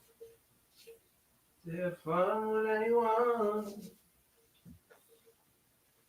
Sorry about that. No. It's a casual day. Casual. Very casual. Very casual live stream. Very laid back. Sorry in Paradise, as I said. We got Stars and Stripes, Volume 1. Now, I'm only aware that there was only a Volume 1, so is there a Volume 2? If there is, I don't have it. So, it's the only thing I'm aware of. And this basically cover like, it's a, All right, so I got Beach Boys on vinyl, but I think I got at least one on. collaboration with other artists that's on here. I keep feeling like I got at least one Beach Boys on CD. That came out in '96, and then it took until 2012. So a good few years later to actually finally get this one. That's Why God Made the Radio, which is a good album, very good album. They ended on a high, really. So yeah, I like that album cover. That was kind of cool. yeah. I looked up this vinyl. It costs about, I don't know, maybe 75 quid to get this now on vinyl. Get out of here! No, I'm not. Wow, that kind of rare, huh? Well, it's gone up in price a bit, yeah. It's, $75 on average. It's pretty good. yeah. Oh, speaking of, you want to bring me up and let me show you something here. I think you might get a kick out of. Speaking of, I don't know how rare. That I didn't know, Seb. That I didn't know. Released in 2 separate editions. I'll have to look that up. So obviously I need that too. Okay. Good. Go on Discord and find more about that. Yeah. There was a semi Beach Boys album in between too, NASCAR. I think it was released as Mike Love and Bruce Johnson from the Beach Boys. Seb knows, doesn't he? He knows it all. So yeah, I can look that up as well. Yeah. Right. NASCAR. I've got to write that down then. You're making me work, Bob. Is it what? Oh, damn. Bring me up big. I got some really cool things to show you. Yeah, just give me 1 minute. Oh, I'm sorry. I thought you just didn't hear me. I'm sorry. My apologies. No, you're right.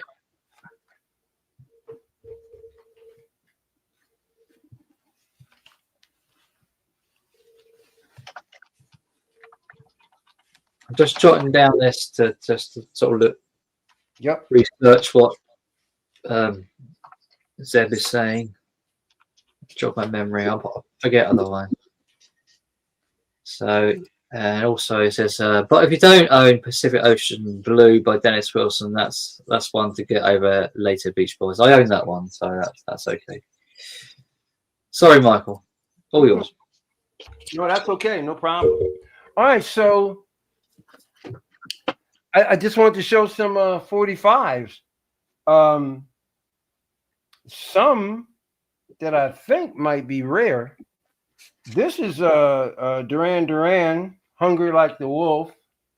And this is on the classic, I think everybody remembers Harvest. Good song. The Harvest label. This is it's a iconic label. That sold, Harvest sold a lot of prog too. That's Duran Duran. Hungry Like the Wolf is on one side, and Hungry Like the Wolf is on the other side too. The sleeve to it is just one piece left, but I got this at an estate sale. Not all the 45s at the estate, but some of these I did. Yes, We Are the World. Ah, The original 45. Once again, I found this at an estate sale. And it's mint.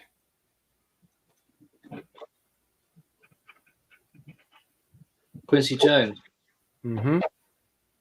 And it's on that classic old Columbia label. Nice. Yep. And what might be one of the probably the biggest, most iconic song to come out of the UK. And the song made and still does make money for the underprivileged. Do they know it's Christmas? Of course, yes. Big hit that was. Back in 1984, I think, came out. It's the original. This is the original 45. Now the label is bubbled up. I don't know why. Might have got wet. Yeah, maybe. Band-Aid. Yeah, and you can see it says Geldof and Ure. I don't know where it's written. Who wrote it? There you go. Wait, come on. Don't focus. Hey. See it? Geldof and Ure. Yeah, see it now. Awesome. What else? Oh, check this one out.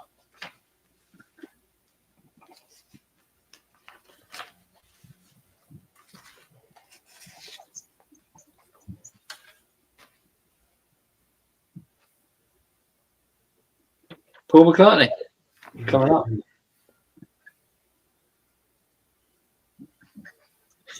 Ah, Paul McCartney and Wings.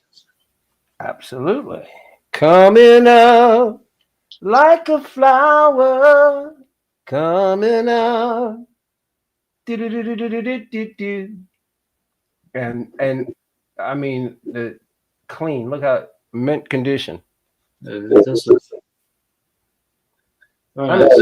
though the sleeves are worn, they weren't playing this.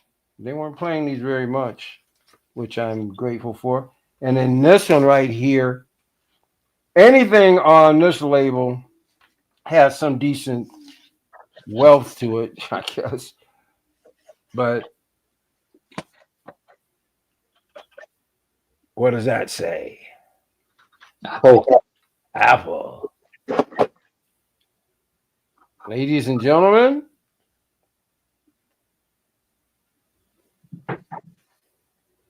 Ringo Starr. you're 16, you're beautiful, and you're mine. And it's on Apple. Yeah.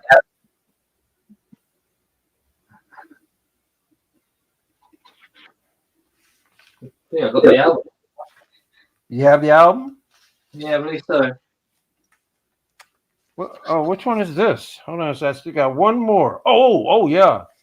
And this is crazy, man. This is on. I got a feeling this is worth something. This is on the Motown, but this is before the classic Motown label, before they changed it. 1962. This 45 looks brand new, and it is of the Contours. Do you love me? Do you love me? Do you love me? Now that I can dance. You remember that? What? Yeah. It's the original. It's the original. That is the original, the Motown label. This has got to be worth something. Yeah, I would have thought it is. I'll go on. I guess maybe Discogs will tell me. And so I most of I think I got all of these.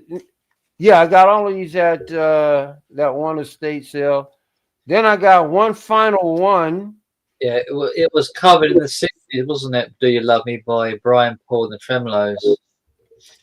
I believe the Contours did it originally. I believe Originally, yeah. Like I said, I think they covered it. And then finally, I consider this one of the greatest electronic bands in the history of electronic music. But they're incredibly obscure. They came out with, I think, 3 albums. The first one is considered just an iconic classic. It's a band called Landscape. These guys were incredible. I've never heard of them. They're kind of lost in history. And they're amazing, bro. Amazing. Originally, they were a 5-piece band. This is a 45. I don't think this was related to any particular album. They were down to British. I beg your pardon? Were they British? Yes.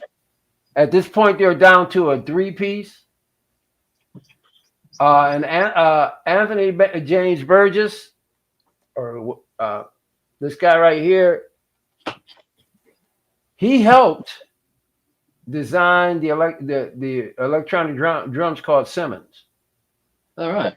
And this band was the first band to have the Simmons drum on an album. All right.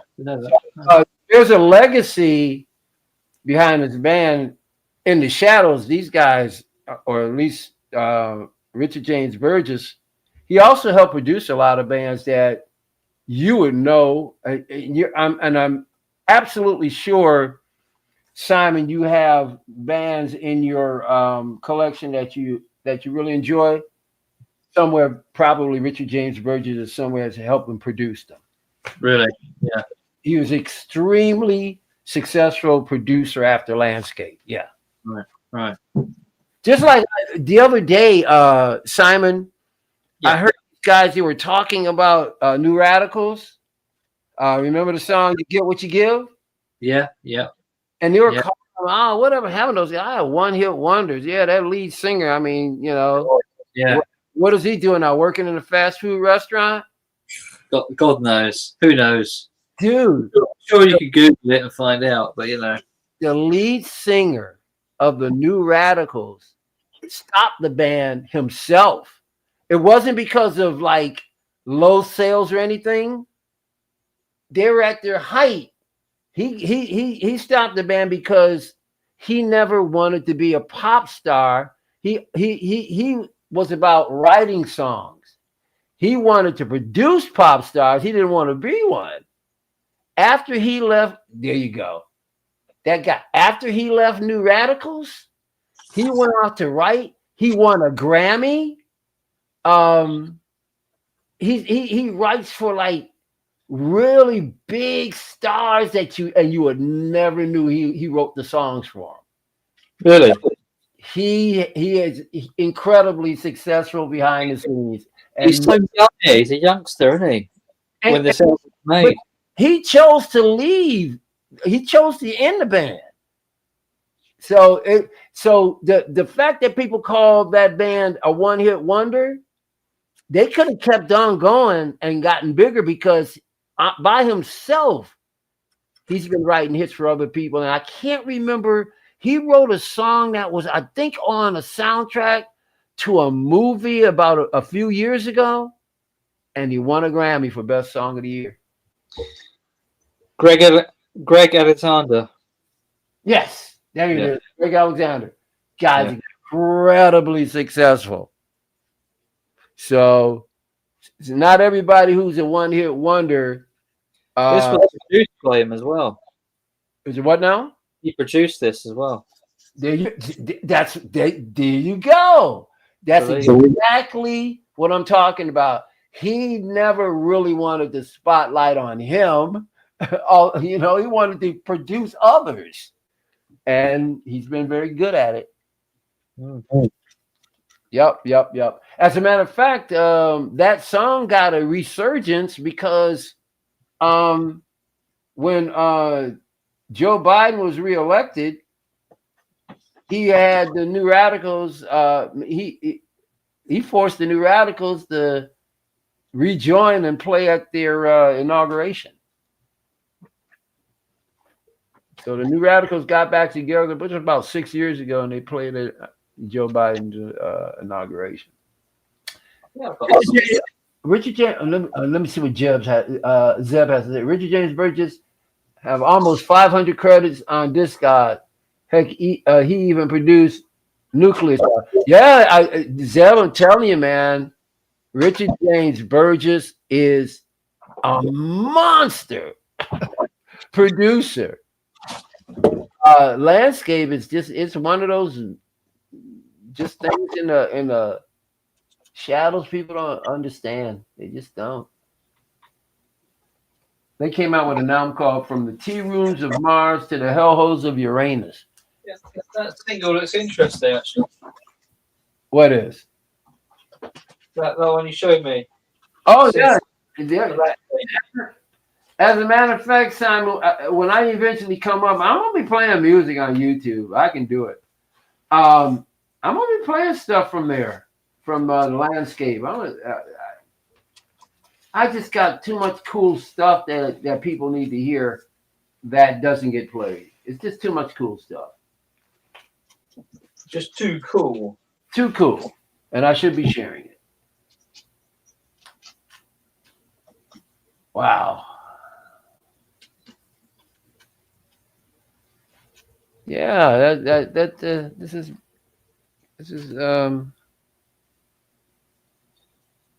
bringing back some good memories and some fresh stuff to listen to that I forgot about. That's what it's all about. Yep.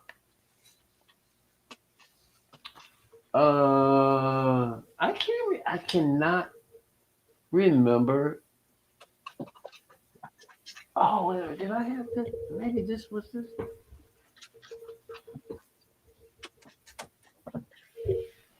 Well, I went back into a couple of boxes that I was rotating my albums around, and again, I've never bought an album twice.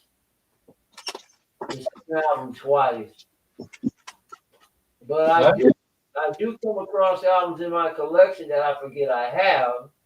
Thank God I don't go out and buy them a second time by accident. I've never done it.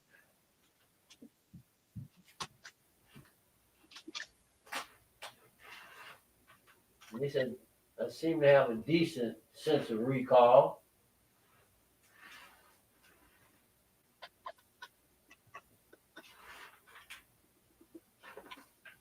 I forgot I had the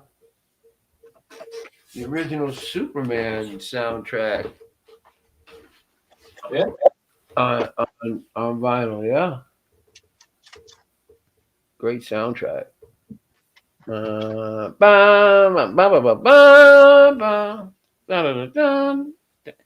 then the Gatefold was awesome. Christopher Reeve.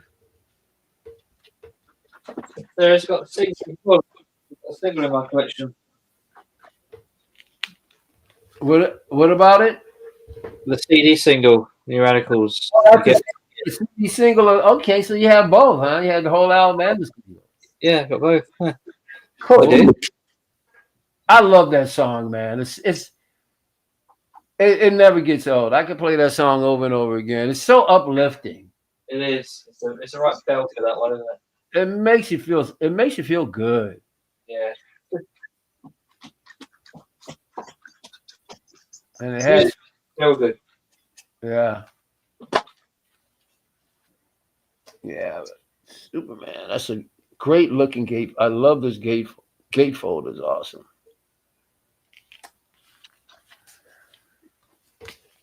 Remember this one from the late 90s? Flat beat. Oh, I've seen that before. Do, do, do, do, do. Yeah. Mr. Ozzo? Mr. Ozzo? I think it had an advert on TV, didn't it? I don't know, but I know I've seen that CD somewhere. That might have been me. Inner sleeves. There's one inner sleeve. Soups. Got Eminem here. Look, my name is Slim Shady. My name is. I don't know. Original £2.99 sticker label on it. I don't know.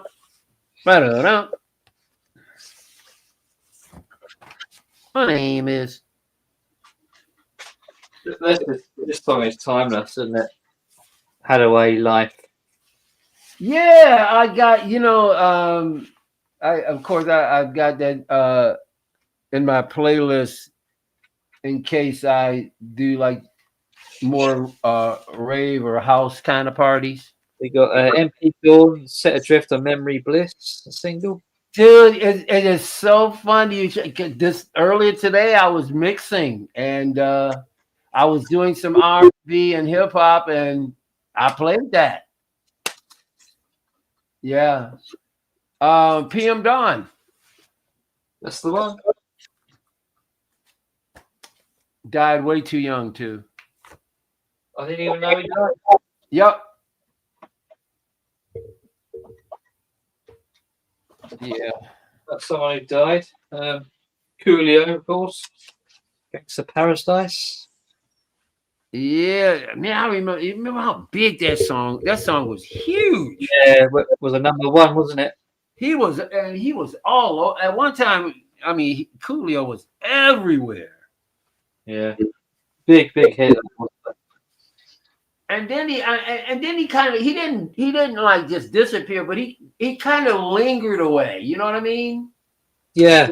It was like a slow fade out. This was a nice song of the 90s. I love your smile. Yeah, absolutely. The 90s had, I think, some of the best girl groups in history. I really like the R&B. I think the 90s girl groups are better than the like 70s and 80s girl groups. The 90s. Right, yeah. That's hard for me to say that though, because you had things like the Go-Go's and my favorite, and some people might call it a what's that term they use? Guilty pleasure. Guilty pleasure. Yeah. I am a huge Spice Girls fan. I love the Spice Girls. I've only got like 3 albums. I've got one of their albums on vinyl. I've got their greatest hits on vinyl. That's their debut. I got that on vinyl. That's the second album, Spice World. I've got that on DVD. I'm sorry. I got that, believe it or not, I've got that on VHS. What else you got? This the third and final one. Spice Girls Forever. Jerry Halliwell left the band by that time. That's why there's just the 4. Yeah, I don't have that. I need that. Yeah, that's the third. There's only 3. We've got a couple of singles as well. Say You Be There. I brought that when it came out. I think that went to number 2 of the chart. I don't think that was quite a number 1. And their final single, Goodbye. So, yeah, guilty pleasure. Yeah, but then she came back. Remember they did a reunion in what was that 2006? Remember she came back to the band. All 5 of them toured. Yeah, so 5 of them. Yeah, I would have loved to have gone, but they're in such demand and stadium shows. It's just hard.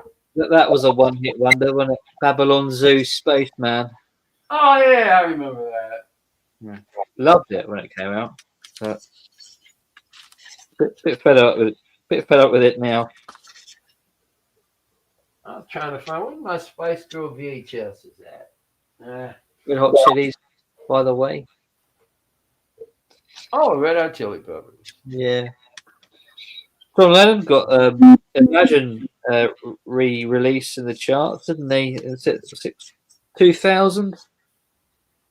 That was re-released.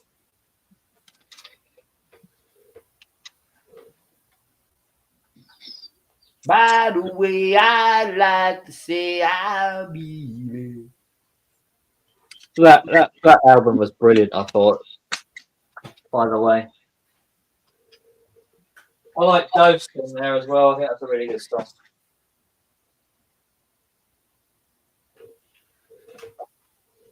Red Hot Chili Peppers.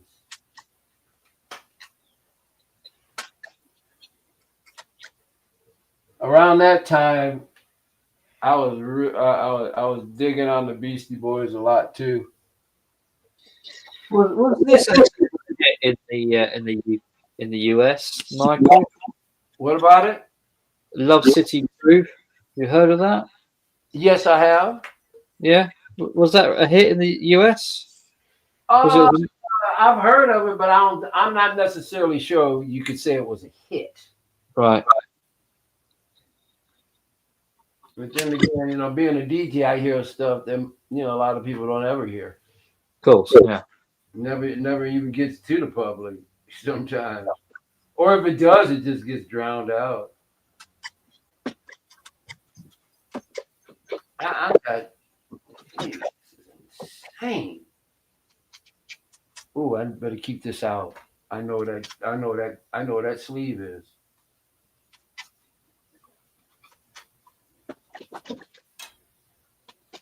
I mean, man. That's a blast from the past. Too unlimited. No limit. Oh. That looks like a count. No, that's a single. Oh, is it? Oh, Yeah, okay. yeah. Big hit. Oh, well, wait. Who's the band or the person? Too unlimited. You Oh, must know this song, surely. I know I do. Yeah. It's part of the Euro trance movement, I suppose. The early 90s. Yeah, I mean, don't get me wrong. I heard a lot of it. Like I said, being a DJ and stuff, I never really was. I wouldn't be considered a trance DJ. No. Most trance, though, that particular genre of electronic music, it kind of is boring to me. I'm not a big trance guy. No.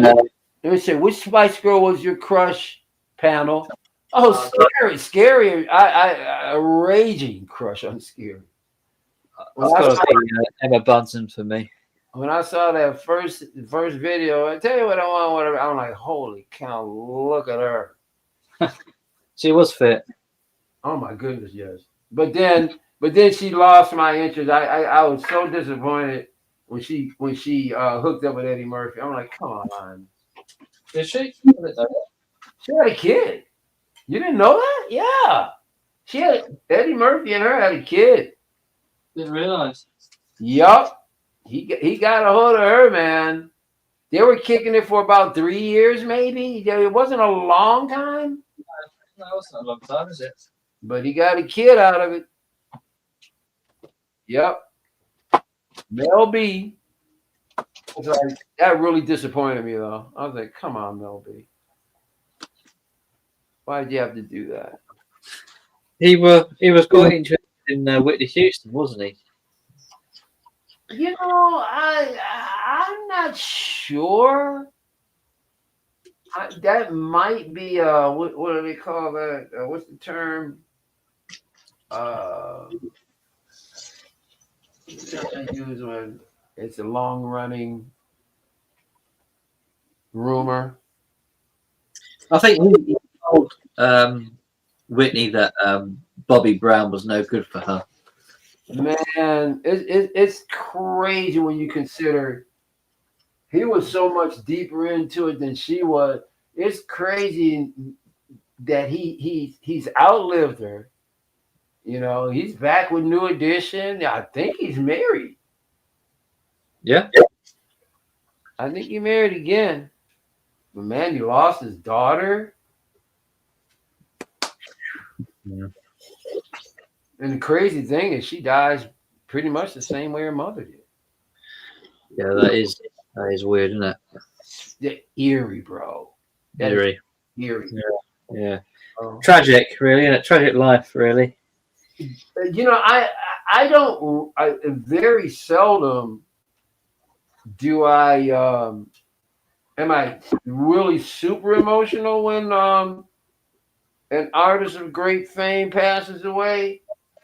But when I learned that Whitney Houston died, I choked up and my eyes watered.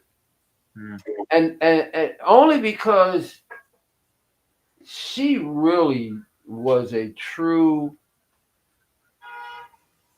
study in someone who the incredible talent that she was to be succumbed by the addictions and to leave this planet so early. I felt so sorry for her because I always felt like she just couldn't handle what she got herself into. No, I don't think she could she? I just had so much compassion for her. She married the wrong guy, I think. Yeah, but you know what some people will tell you who knew the family from the neighborhood is that Whitney Houston didn't start doing drugs because of Bobby Brown. She had started before Bobby Brown. Mm.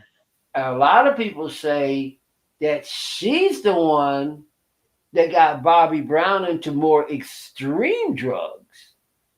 Oh, really? Whether or not that's true or not, that could just be rumor. All I know is it was a tragedy. And, It was. It was. and she shouldn't be gone. She shouldn't be gone. She should. I mean, and had she not taken her own life, I mean, she could easily still be here right now. She'd be in her 60s. Yeah. Yeah, it's no age, is it? Dude, Prince could still be. I mean, he should still be here. You know, that's it. Prince, Bowie, and George Michael. well, I didn't well up, but I was hurt by it. But Prince, Prince, I don't know. That was hard. Bowie was hard. Bowie was hard because Bowie I consider one of my teachers.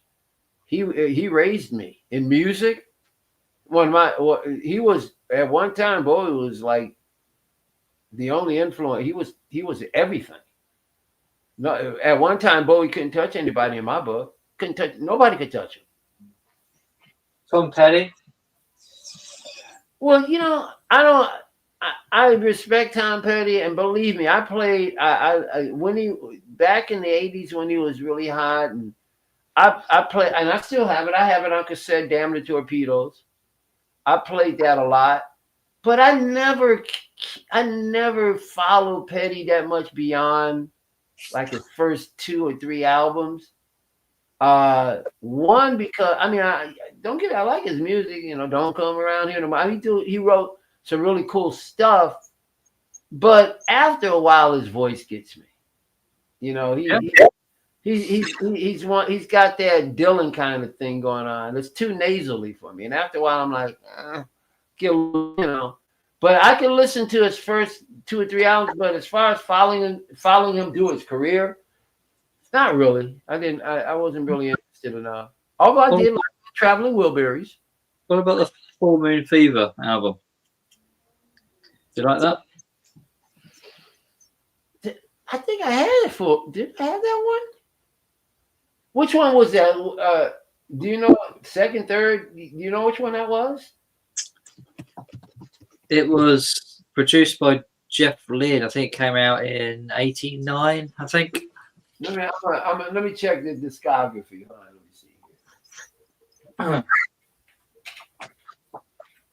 But don't get me wrong, man. I a huge fan of his early work. Then, like I said, I played down the torpedoes like it was going out of style.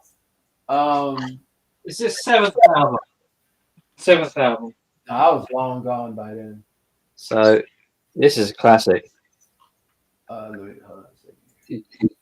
Oh yeah, I'm very familiar with the code. Oh, I'm very familiar. Yeah, Classic. Yeah, I've seen it a million times, but I've just never invested in it.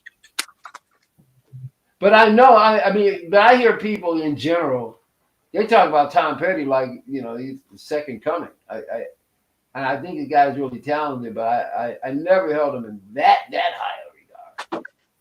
He's cool. And it seemed like a nice guy. Nobody ever had anything bad to say about him that I can remember. No, he was a good guy. And I think didn't he get a shot at Stevie Nicks? He did, yeah. Of collaborations with her, didn't they?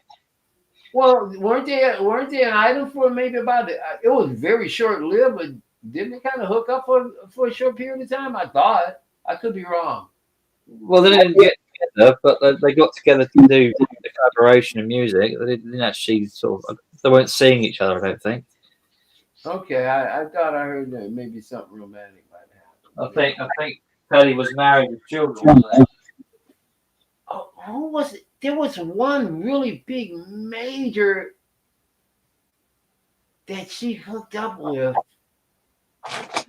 Oh, I can't think of it. Yeah, but she would have been involved with sorts of people, wouldn't she? Somebody, a huge guy, a huge guy. I can't think of. I don't know why I thought it was Petty. Well, I don't know who that might be then. Well, what I'm excited about, but the thing that's going to be disappointing is that tickets going to be so much that I probably won't be able to afford it. But it looks like we're going to have a Fleetwood Mac reunion. Yeah. Yeah. Lindsey Buckingham has hinted. I think they finally him and Stevie Nicks, I think they've healed their wounds. Okay. And one of the things that ignited it was last year Record Store Day, they re-released after, and they hadn't re-released this album since it first came out, was the Buckingham Nicks album that they did before they joined Fleetwood Mac. Right. Something happened as a result of the reissue of that album. Stevie Nicks and Lindsey Buckingham basically had to have conversation back and forth. Something has happened because it looks like there's going to be a reunion. And on YouTube, Lindsey Buckingham has shorts that come up almost every day of him in the studio, sometimes with his kids. And he had a short that came up last week, and he spoke about him and Stevie Nicks, and he spoke about something going on. There might be some new music. Okay. Because he said something, didn't make it definitely clear, but he alluded to something that him and Stevie might be doing.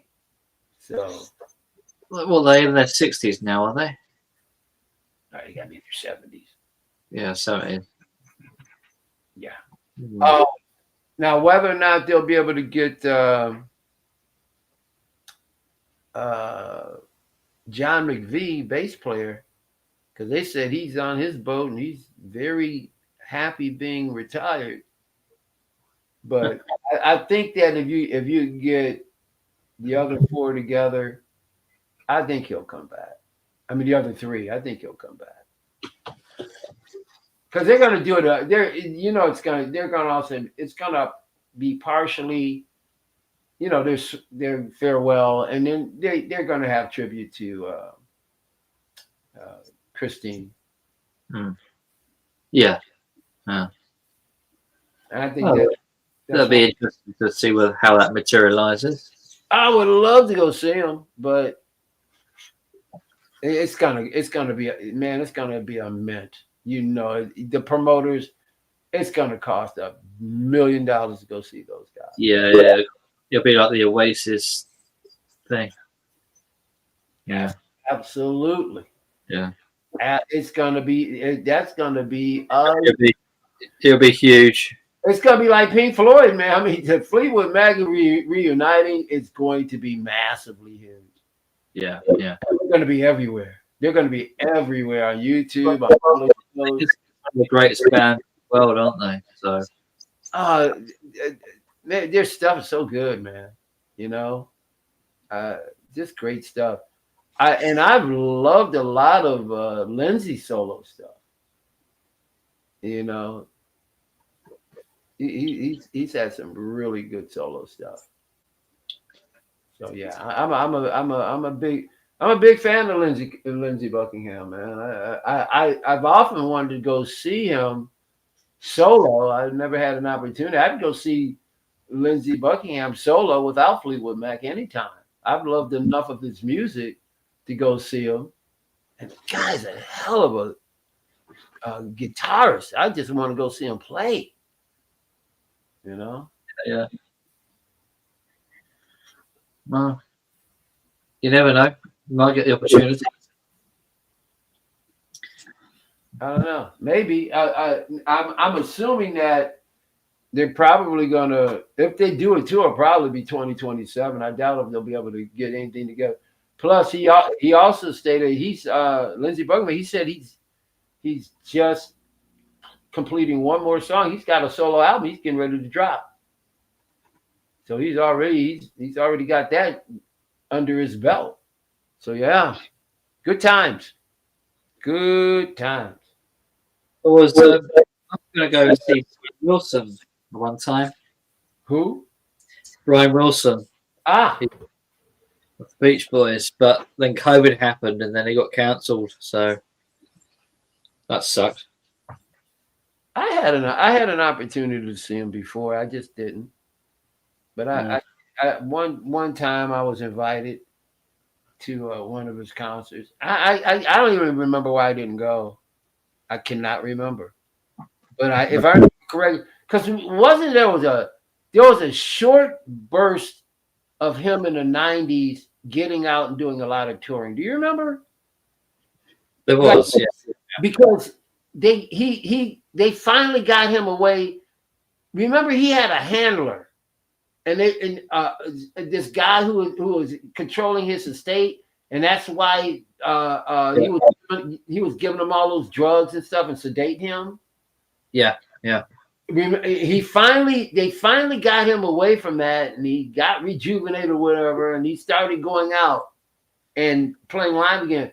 That was around the time I was invited. I know I was invited to one of his concerts, but I didn't go. And that would have been in the 80s, I think, wouldn't it? Was it 80s? I thought it was the 90s. I think it was the 80s. Because he released a solo album in the 80s, didn't he? And that was at the time where he was kind of recovering from his whole ordeal. I thought he did, he didn't tour in the 90s. He may have done. Maybe he did do a little bit in the 80s. Was it late 80s or early 80s or mid? Do you remember? I would say the latter half. Maybe it was. Maybe it was the late 80s, and I'm just thinking early 90s or 90-ish. It could have been late 80s. All I know is I got an invitation one time to not the Beach Boys, but to go see Brian Wilson. Yeah. I guess if I had the opportunity now, well, he's gone, he's passed away. But if I had gotten the opportunity a little later on, I might have done it. But yeah, what? And Simon is on the dig. Yeah, I'm trying to find. There it is. I believe this came out basically after. Oh, and what year? I remember that album cover too. Yeah. Rejuvenated himself. You can tell, but he's lost a lot of weight there. Yeah, it looks good. Looks good. Yeah, 1989. So that would sit about right. Yeah, I can. But it's probably then. I'm pretty sure it was. Yeah. Because So, I remember that whole thing about when they finally were starting to get them away. Yeah. that's the 12-inch Love and Mercy. Yeah. Because I know it's like I said, it was either 90, but late 80. Yeah. Well, if that was 89, he was probably touring in 90, 91, you know? Yeah, I would believe he would have been. Yeah. Yeah. I'm getting older. I'm not totally demented, but I'm getting there. No, it's been a long time, isn't it? I've been talking like that. I better not talk like that. A long time. Difficult to always keep track of certain things, isn't it? Yeah.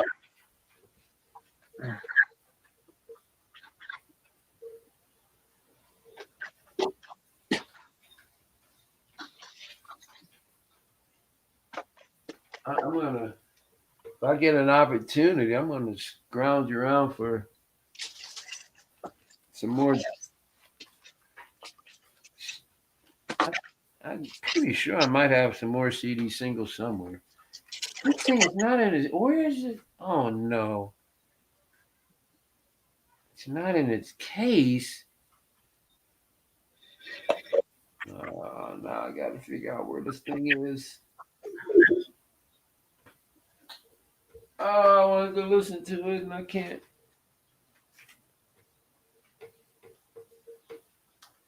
Ooh, my stomach is beginning to rumble. No, that's not it either. Yeah, I'm very pumped up and excited. Can't wait for this vinyl festival. Money's burning a hole in my pocket.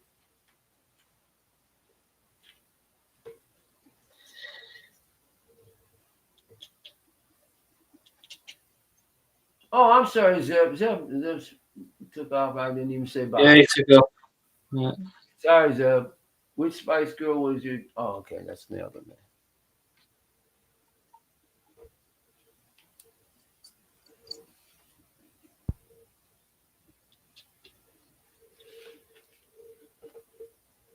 What are you looking over? I've just got this little speaker in my hand. It's a Bluetooth speaker. Oh yeah. Yeah. Didn't cost me much. I'm gonna plug my iPod into it. And one of the things I need to do is I need to get one of those lavalier microphones, wireless. Oh yeah. So that when I'm streaming, I can walk around and still talk. I keep meaning to get one of those. Then also, I want to get another webcam too. I think I want to get one of those webcams that's slightly robotic and move around. You know, when you move. Thinking about that too. Okay. We'll see. Yeah. We'll see. We'll see. I've got a camera which is ancient, which seems to work, so it does play up now and then. Yeah, this is a good camera, but the problem is it doesn't have. You can't manually focus it. So depending upon the lighting and where I'm at, you know, it'll constantly do that little thing where it goes in and out of focus. Just a little bitty blips and blurs every once in a while. It drives you crazy. Because it's trying to focus, but it can't. When you use StreamYard, you can't use HD anyway if you're not paying for it. No, I'm just talking about in general. It's not Yeah. it's the camera. The Right. camera doesn't have a manual focus to it. I use my desktop for live streaming. Yeah, So, the desktop camera. The only problem of mine is that it's too confining. You know, I need to be able to move a camera around the room as well. So, because I'm not on my desktop. I got another camera over here that I'm on. all right. And it does up to 1080. It doesn't do 4 HD. Yeah, 1080 is good enough. Isn't it? You know, sometimes when I watch stuff in 4 HD, I'm like, you know, it's like mind-boggling. And then sometimes I watch stuff in 4 HD, and then I look at it in 1080p. I'm going, 1080p looks pretty close. It's, you know, certain it's like, wait a minute, it's not that much clearer. But I guess you know, it's wherever the reception is coming from. I've noticed that 4K takes up a lot more memory when you want to do video and upload it. It's a lot more megabytes, isn't it? Yeah, I've messed around with it. I don't even bother with 4 HD right now. You're right, man. I mean, can you imagine all of the terabytes of footage that you would have after just, you know, using it? Do one episode. You know, when you come on, you do a already pre-made video. Do one of those. Do one of those. Make it 20 minutes, and that film will be about 6 gigs. I know, it's crazy. I mean, I use my phone, and I think it's about 250 gigabyte, and you wouldn't have. I can max it out pretty quickly. If I record 4K. That's nothing. You're right. That's a drop in a bucket. There's no space whatsoever. No. But normal things it's okay with. You know, if it was 10K or 700K, it would be fine. But like 4K just uses so much stuff. Yeah, because I remember using it even just simply on my iPhone, just filming for a couple of minutes, and then I play it back, and then I upload it to my computer, see how big it was. And it was like 3 minutes of video, and it was 500 megabytes. I'm like, holy cow! Yeah, this is crazy. Yeah, it is. Yeah, it's all more, isn't it? Now it's all more megabytes. Yeah, but then people don't even talk about gigs anymore. It's like, yeah, you now when you go out and get a hard drive, you got to get at least 1 terabyte. Oh yeah, yes, yeah. Well, forget about 250 megs, man. Won't last you 5 minutes. Well, I've got an external hard drive to my computer, and that's how many? We just check the terabytes on it. It's a monster.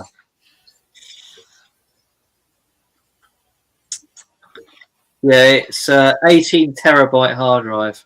Wow, that's a lot. 18 terabytes. Yeah. That's a bit.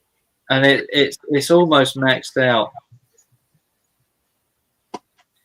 I can't, because I got all my Blu-rays on there. You know, it's really crazy too. For some strange reason, I just didn't. I think I was still collecting DVDs when Blu-ray came. I never went Blu-ray. I never got a Blu-ray player, and I've never bought a Blu-ray tape. Isn't that crazy? Blu-ray is the perfect in the middle, because there's DVD, which is kind of like a bit. It's okay. Yes, it's standard now, isn't it? But 4K is so expensive.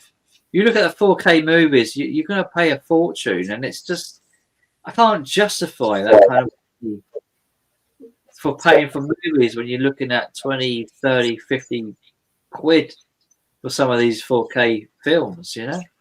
Yeah, I mean, And Blu-ray is still quite cheap, and, but and a good picture too, a good image.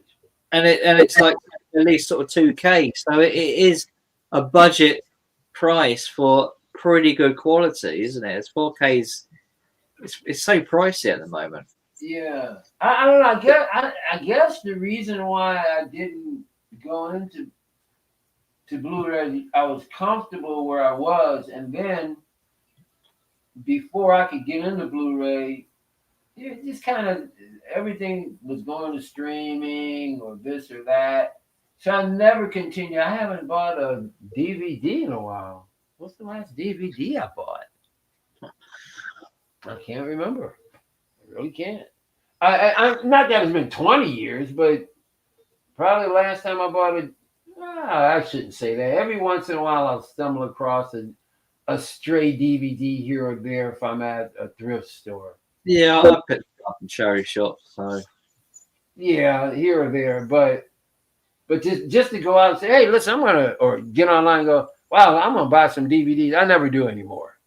Not how like VHS has like littered the thrift stores years ago.